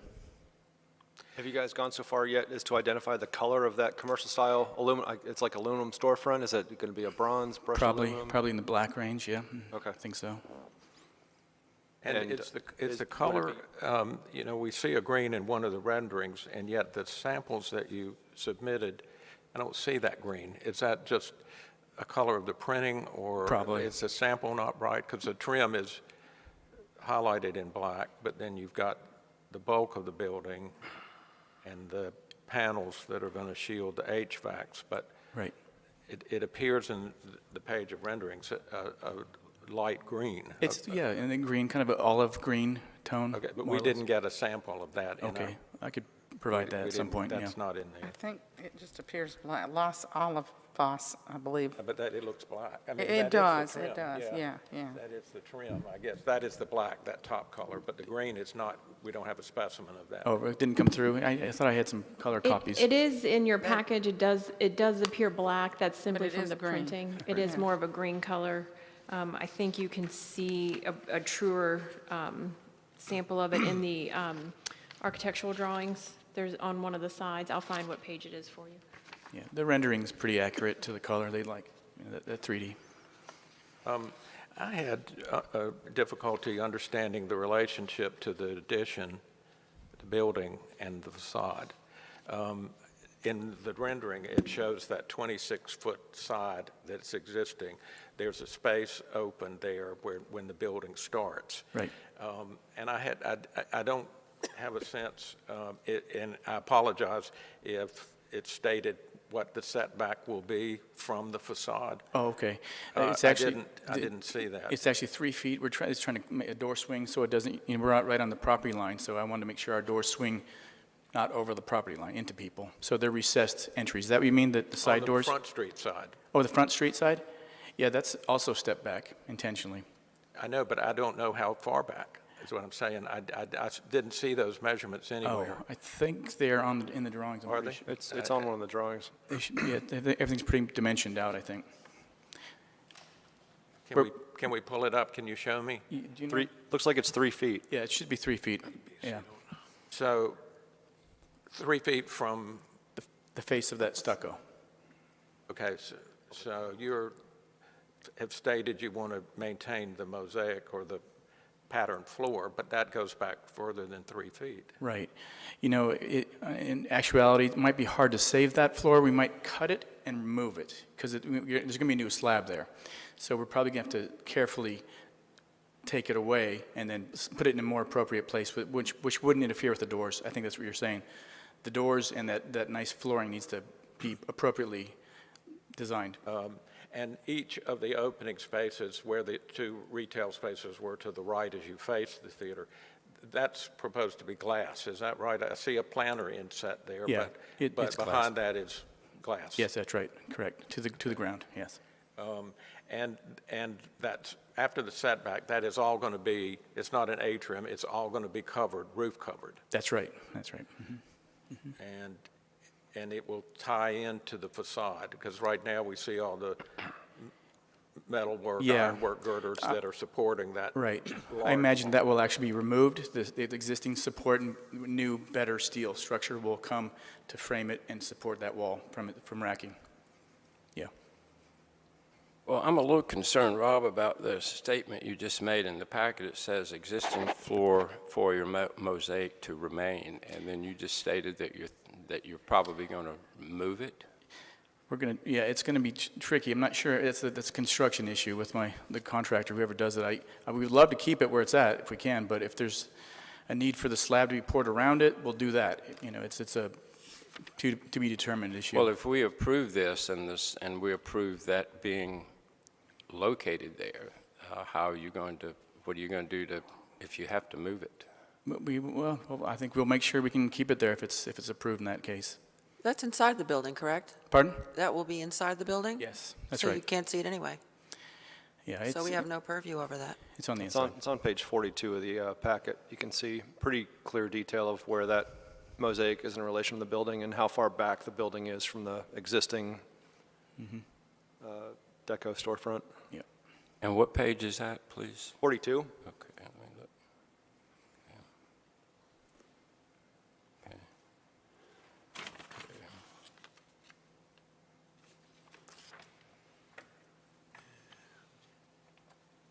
So what we would be approving, though, is that if we approve these plans as they are, then the mosaic is shown there, so it would have to stay there, correct? Yeah, Is that what we will aim for that for sure. That's the goal, to keep it.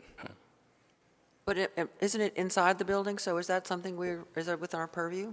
It is not. If it's inside the building, that is not within your purview. I assume these are just a full rendering of architectural drawings, and that's why we see some things that cannot be viewed from the actual right-of-way. Right. And only that which can be viewed from the right-of-way is within your purview. Right. But aren't we talking about preserving the wall and that slab? I mean, the slab is as important as the wall because it's been there since the beginning of the building. And if we say, well, we're going to move that, that would be like, well, let's move the sign or let's move the facade. So, I mean, that's a little concerning to me about, you know, that may be moved, but yet we're considering that now. But that part would not be able to be seen from the right-of-way because it's inside. I know, but if I've got a glass door there and I've got a glass wall, don't you think? No, it doesn't. It does not matter if you can see it through glass. it was actually a suggestion, got to give credit to Jeff Walton. He's like, we should try to save that floor if we can. So it's more of a gesture to try to do a little extra to save that historic piece, even though it's not totally required. We're going to try. It's obvious that it's really, really, really difficult to execute a project like this and save that. Sometimes I have trouble just keeping a wood floor from getting a scratch after it's done with as much protection as you can provide, but I get the intent that they're trying to save that. I think it's a nice, certainly a nice offering to the space and to that part of Front Street. It's great intention. I also had, I think on this large colored page of all the renderings, all are presented extremely well, the back, the side, and I feel like I understand what the back is going to look like more than I do the front. We're seeing the facade of the Bailey, but on the second level, and I see it here, you know, I don't know what the second floor looks like. It's actually which the green portion, I presume that's the second level. Are there no windows? No, it's a super tall one-story structure with a roof deck. So there's no windows necessary there. It's already up. I think that the doors are 10 feet tall on the side. Okay. And it was intentional to push that new stuff behind the existing, the historic, out of reference. And is this alley entrance that I mentioned at the end of the 26-foot wall, is that an in and out? Is that going to be a movement there? Probably, yes, yeah.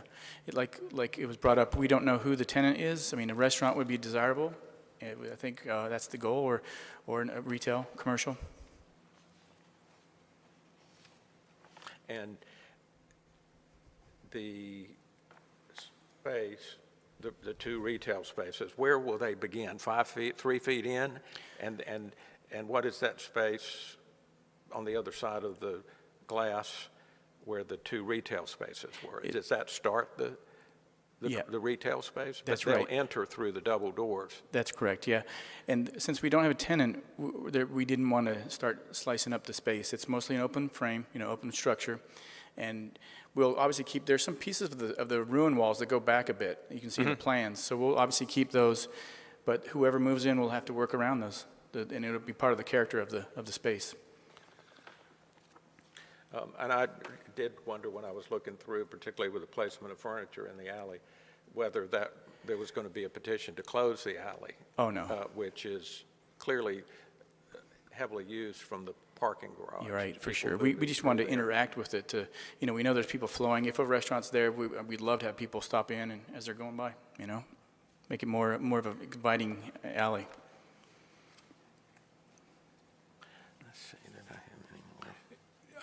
If this becomes a restaurant, will that not need some type of ventilation sticking out of the building? That's the back. That's what happens in the back, most likely. In the back? Yeah. So you have a plan for that in case? That's partially why it's so tall, because when you do restaurant, you need to get up and out, high. Okay. So that's the reason why that's all the venting, the mechanical's out to the back. Out the back. Yep.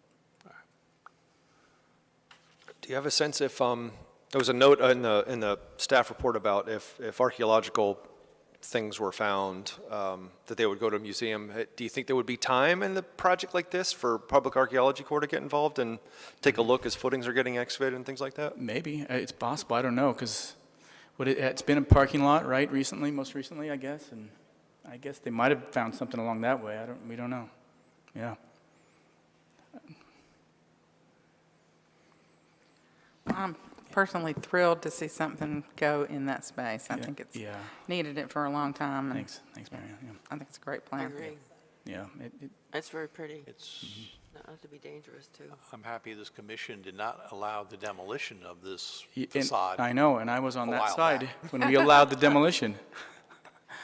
I hope you get the permission for the sign, because I think that really adds also. Yeah, I agree. I hope so, too. Thank you. Thanks. Now we'll open up the evidentiary portion of the hearing. Does anyone want to come forward and speak?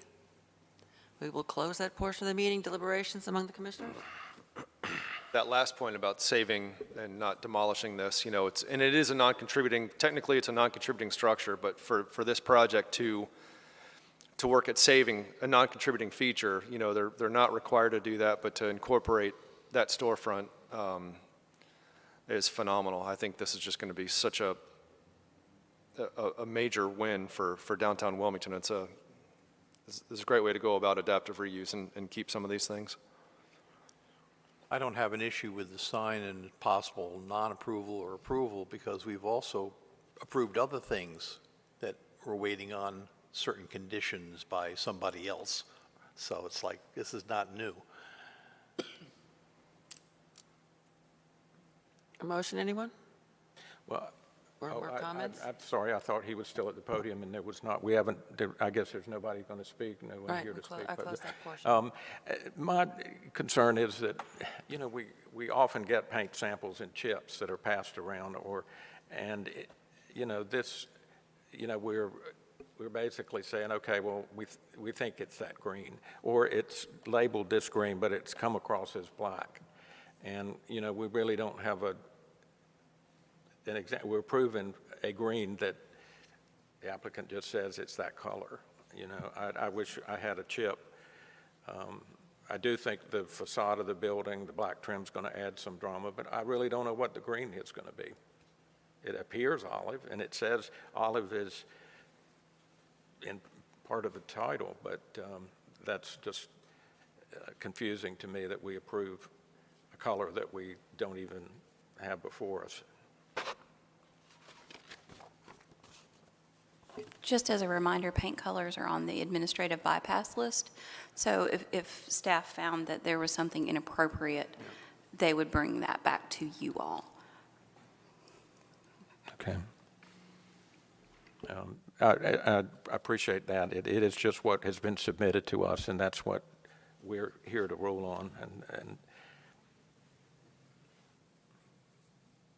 Anything else? Motion? I move to approve with conditions the request of new construction at 20 North Front Street and to adopt the proposed finding of facts. Details as shown on the drawings, plans, photographs, submittals, and narrative statements contained in the application and supplemental materials. The statements made at this meeting are part of this request unless otherwise noted. The motion is passed on the evidence presented before us. The application submittals, testimony, staff report, including the finding of facts. The following conditions shall be applied to ensure compliance with the design standards, those set forth in staff report 1 through 10. The proposed request with conditions does comply with the Wilmington design standards for the historic districts and landmarks, is compatible with the materials, features, designs, context, and character of the historic district and the historic district in which it is located, and is congruous with the site, streetscape, and historic aspects of the historic district residential as a whole. No. This is, anyway, application design standards 1.6, Secretary of the Interior Standards, standards 2 and 10, 5.1, commercial buildings, existing building standards 1, 2, 5.2, commercial building storefront standards 1, 2, and 6, 5.2, commercial buildings, signs and awnings standards 1, 5, and 6, 5.4, commercial buildings, new commercial construction infill standards 1 through 7. A second? And before you vote, if we can just clarify that that is not the historic district residential, it's actually the central business district historic district overlay. Thank you. Yes, sir. Who seconded? I would second. All in favor? Aye. Motion carries unanimously. Thank you. Okay. Item number 6.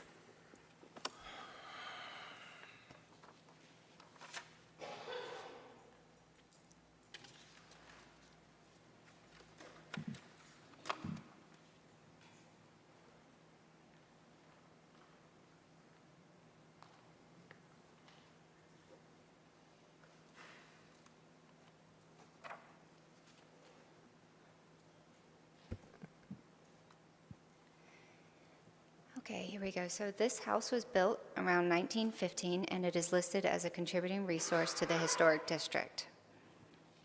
The property is located at 7 South 7th Street and is within the historic district residential.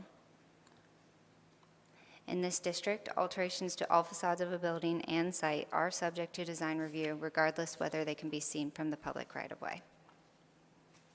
The application before you today is to replace several non-historic windows and replace portions of exterior siding on the house. The applicant is proposing to replace 12 existing metal windows on the front elevation and both the north and south sides of the house. They would be replaced with cardinal joinery wood-framed windows with true divided lights. The infill at the top of several first-floor window openings would be removed, and the replacements would have wood windows that utilize the full opening. The applicant also seeks to remove and replace the existing cedar shake siding on the second story. Salvageable shakes would be reused. And I'm probably going to mess this up, but Mybeck Eastern white cedar siding would be used to supplement any unusable siding. New siding would be painted to match the existing siding. The design standards state that windows reflect the architectural style and age of a building, but also indicate changes in technology. Windows are character-defining features of a building. Any replacements shall match the original in size, scale, proportion, material, and detail, and shall utilize true divided lights or simulated divided lights with spacer bars and have clear glass. The standards note that decorative shingles became popular in the late 19th century and appear in a variety of patterns depending on their cut. If part or all of the feature needs replacement, match it to the original in dimension, shape, scale, proportion, detail, texture, and material. With that, we'd like to enter the staff report into the record for tonight's proceedings. Thank you, Ivy. Any questions of staff? Just one. I noticed that one of the windows is just a 1/1, everything else is 2/2. Yes, it's one of the smaller windows towards the back, if I am correct. I'd have to reference the diagram in the packet, apologies. But yes, there's one window that is smaller and would just be 1/1. Thank you.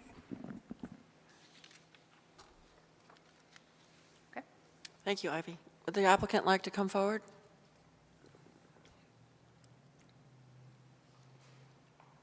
Please state your name and address. Travis Gilbert, Historic Wilmington Foundation, 211 Orange Street, on behalf of Willie and Shirley Black, the homeowners.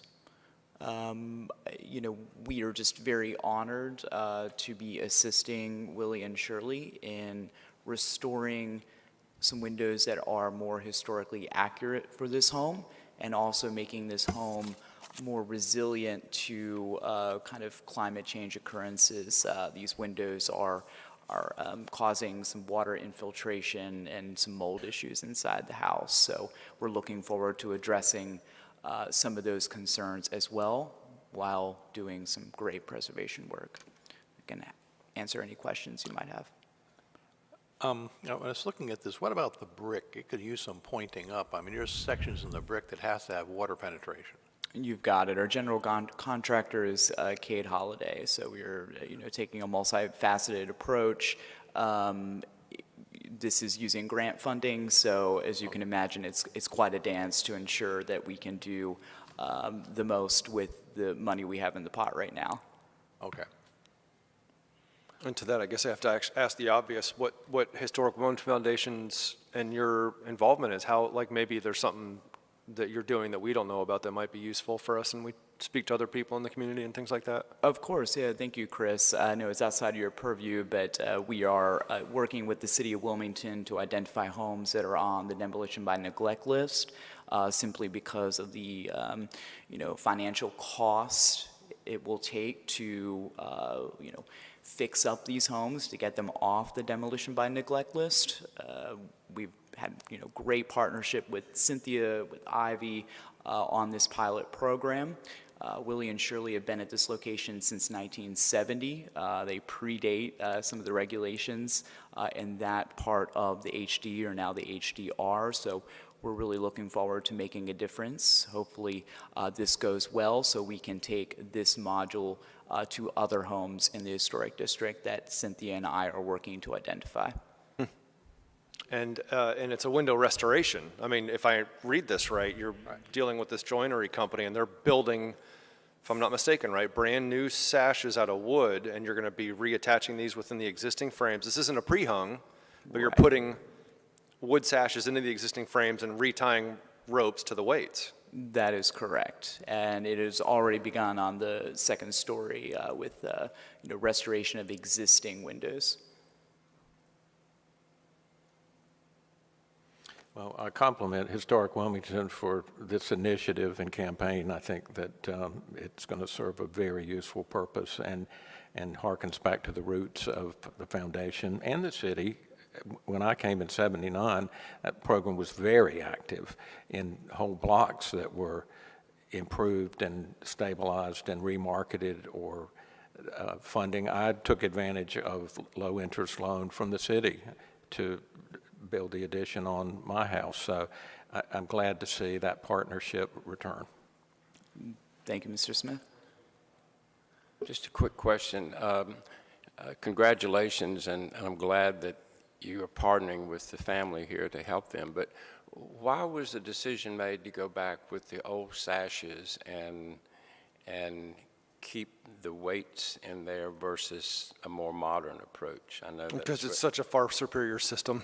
Okay. Well, I understand that. Ingenious, the way these windows were made originally. I'm just asking how. I mean, I applaud that, and I've redone houses that have that system in there, but it's good that you do that. But I was just curious as to how you made that decision. To keep that versus not. It would have been probably simpler, quicker, easier, cheaper to do like a lot of other folks have done and just replace the windows with a modern version of that. But of course, it's just the fulfillment of our mission and the agreement with the 1772 Foundation that made this partnership possible. We hold ourselves to a higher standard since we are a nonprofit preservation organization here in the region. And we identified a family that is excited to do this properly and correctly and a little more accurately. Well, it's a great program. I'm so happy to see that you've got a project here that you're working on, too. Thank you. Yeah. Thank you, Jen. And now we'll open the evidentiary portion of the meeting. Does anyone wish to come forward? We will close the evidentiary portion of the meeting. Deliberations by the commissioners, anybody? Motion? I move to approve with conditions the request for window and siding replacement at 7 South 7th Street and to adopt the proposed findings of fact. Details as shown on the drawings, plans, photographs, submittals, and narrative statement contained in the application and supplemental materials and the statements made at this meeting are part of the request unless otherwise noted. This motion is based on the evidence presented before us, the application submittals, testimony, staff report, including the findings of fact. The following conditions shall be applied to ensure compliance with design standards, those set forth in the staff report 1 through 4. The proposed request with conditions complies with the Wilmington design standards for historic districts and landmarks. It is compatible with materials, features, designs, context, and character of the historic building and the historic district in which it is located. And it is congruous with the site, streetscape, and historic aspects of the historic residential district as a whole. Applicable design standards 1.6, Secretary of the Interior Standards, Standards 2 and 9. 3.2, General Building Changes, Windows and Doors, Standards 4, 6, 12, and 13. 3.5, General Building Changes, Exterior Walls and Decorative, Standards 1 through 4. Someone second? Who? Marianne and Steve both second. All in favor? Aye. Aye. Opposed? Passes unanimously. Thank you.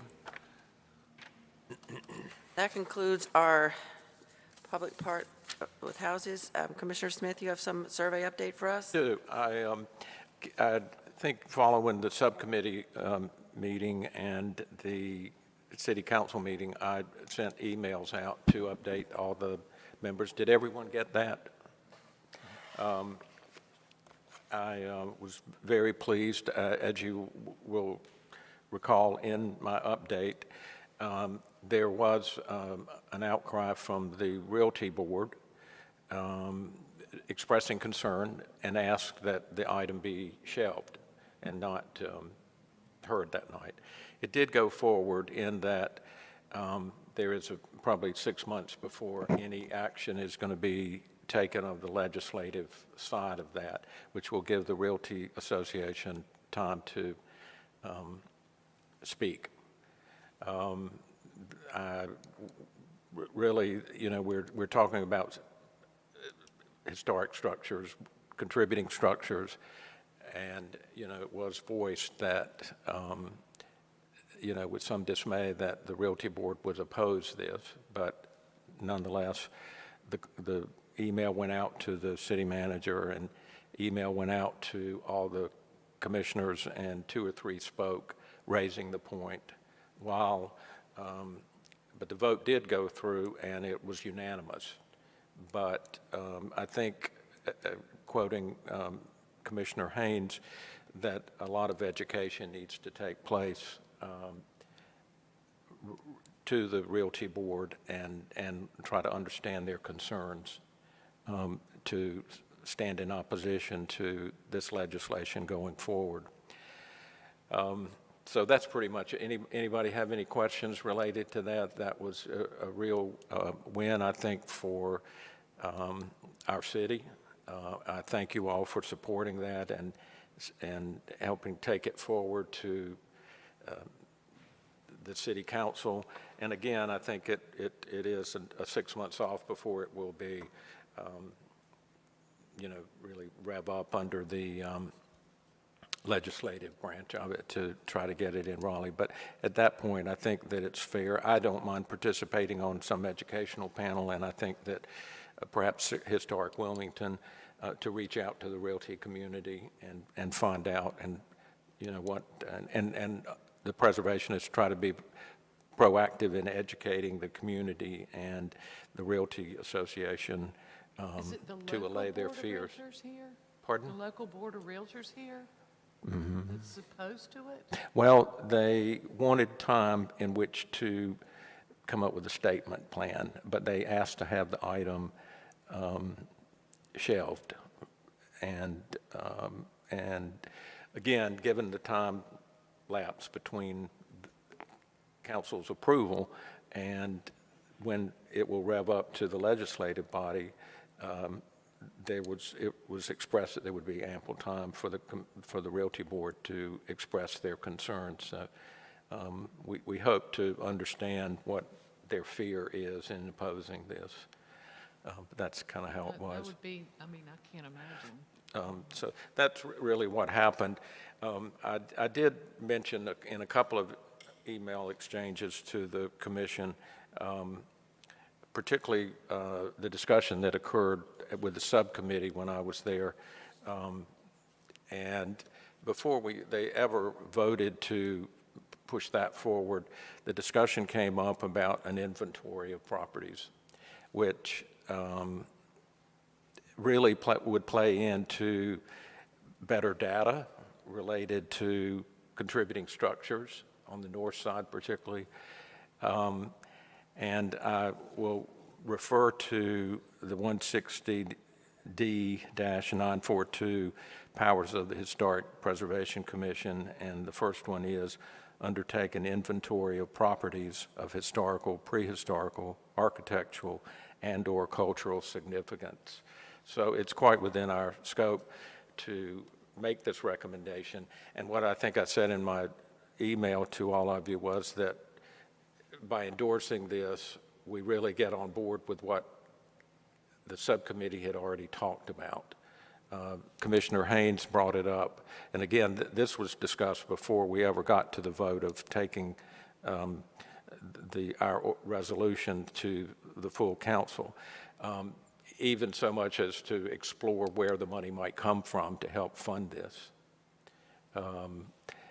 So that was a delight to leave the meeting, to hear that they were, Commissioner O'Grady was there as well. And there was just general discussion, and you know, I think, and Christine joined the conversation. Again, the recommendation is that every 7 or 8 years that an inventory be done, and it has been that long. So I'm asking the commission for discussion and possible support to, as a commission, that we endorse a current inventory. I would certainly endorse that, absolutely. You know, there's much to be discussed. I mean, obviously the city is prepared to contribute. I think that SHPO, the state, can contribute. And it will probably be areas, not just because of the expense. But again, it just will get the ball rolling and put us as a commission on the same page as what City Council was already discussing. I mean, I would think you could take the the map that shows the National Register District and play off of that, which is, I'm sure it'll be less than 8 years ago because many have gone down. I need, you know, I think that the staff and Travis Gilbert are much more knowledgeable than I am. I'm just saying that I think it would give the city the data they need and you know, unlikely that that report would be back by the time it goes to the state, but it's all a useful tool and one that we are quite allowed to make, and certainly the length of time has been beyond the recommendation of when it should be done. So I would like to see us make that recommendation to staff and to the city council. Like make it something formally right now? I mean, I think we're all generally probably accepting of the idea, but I don't know if we're in a position to formally, or if that's something that the city, the staff would even require or need. Well, as I was indicating, it did come up so much of a discussion as to how it could be funded. But we are just a voice as a body to call for this, and it would be in unison with the city. If I understand Mr. Smith's position, it's to support asking for a budget allocation to pay for some updates to our existing National Register surveys. This board is not authorized to vote on the budget or to ask the city council for money. That, as you know, we are aware that our survey data is extremely out of date. In some cases, it's 50 years old. So it needs to be updated. We asked for a budget allocation for a survey update last year and didn't get in our last budget cycle and didn't get it. We have already started the process to ask for a budget allocation again for survey updates. Comprehensively, it's about $200,000 to update all of our survey data. If we went in pieces, it would be smaller bites of the apple, lesser cost each time, but ultimately a greater cost. So the process is already underway. If this board wishes to take a vote tonight to support telling me to put that in our budget request, I will gladly receive that and pass it forward. But we were already, and Ron is here tonight. He's hearing a conversation as well. He's our department director, so he's hearing this ask. We will take this forward regardless of an action that this board takes. That's on our work plan. And of course, it's up to City Council to allocate any funding for that. And I'd like to be clear that I in no way thought that our body or myself would tread on a budget report. Having been part of that discussion and knowing what our duties are, it is just that. It is coming to staff and saying, as a body, yes, we support. And if that is your requirement to make requests for budgets, but we're not, I certainly understand that's not part of our scope of duties, but it is to request of the staff and the city to conduct an inventory. So that's all I'm asking. And if we were qualified to conduct, we staff were qualified to conduct an inventory, it's something that we would have undertaken years ago. There are very high standards as to who can actually undertake an inventory. Although the board is authorized to undertake an inventory, I don't believe any of you are qualified. I'm not qualified, Ivy's not qualified, no one at Historic Wilmington Foundation is. It's a very high standard, so it's not something that we're intentionally putting off. It's just very expensive, and we would very much like for it to happen. Again, I will restate, I think that I've had conversations with Dawn Snotherling before, and I think we know that it will be broken out. I think I said that. I'm very aware that Ivy nor you will do the survey. Yes. I think that's come across in lots of our Sure, and in-service lectures. So to say, I'm asking you to do it, or I'm asking Ivy to do it. I know you're not is- asking us is to do it. not- I just want the people listening at home to know that, if it were something we could do at the staff level, because it is a significant cost to the taxpayers. If anyone listening at home doesn't understand this process, if it were something that we could take on in-house, we would have taken it on years ago. We would be in a different situation. But I think it's fair to say that our mission, our job, is to make that request. And as a body, just like we did to work on the stay of demolition, we're just standing in support of that and asking for it. And that is to city, to the people on the subcommittee who were ready to do that. And it's a formal message to you as staff. Yes. That is the wish of the commission. That's Michael, can you make a motion to that effect, and we can vote on it, and it gives them a little bit more power to take back to them? That's what I would, whether it needs to be as detailed as the resolution for the stay of demolition, but, I lend to the skill of staff for any wording, but I think, again, reading the powers granted to us and the wish of the commission, it simply is to take that formal vote that as a commission we are asking that and support the exploration of a study and to progress in the direction of budgetary or I presume staff would reach out to SHPO to see if there's a grant. I mean, I really don't know the workings. I'm just going on what our mission is to. So it just seems we would need like a sentence or two. Do you want to do that tonight, or maybe in December? Kind of nodding that it didn't need to be a page as our resolution was. Could you give some example of how this might be worded, Ivy, or our attorney here? Yeah, I can interject. Oh, sorry. I think just a simple majority vote with a 1 or 2 sentences to state what it is that you hope to accomplish and what you would like City Council to consider. I think it would be something that we could disseminate to them based on the record when we put together the minutes to come up with a good summary to talk about some of those points that you made and incorporate that along with the vote by the commission. Okay. Does anybody have any, I don't mind kind of wording it, and if there's, for more professionalism, anything that needs, but I think the Historic District Commission supports and requests the movement to undertake an inventory of properties. Just pull that whole title of historical, prehistorical, architectural, and/or cultural significance. In our local National Register district. Right. And I guess, I don't know,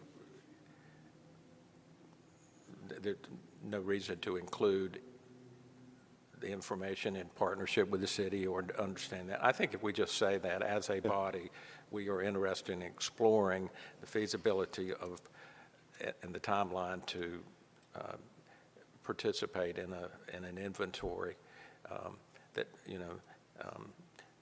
will contribute. You will have more information and data, based on our contributing structures that our city holds.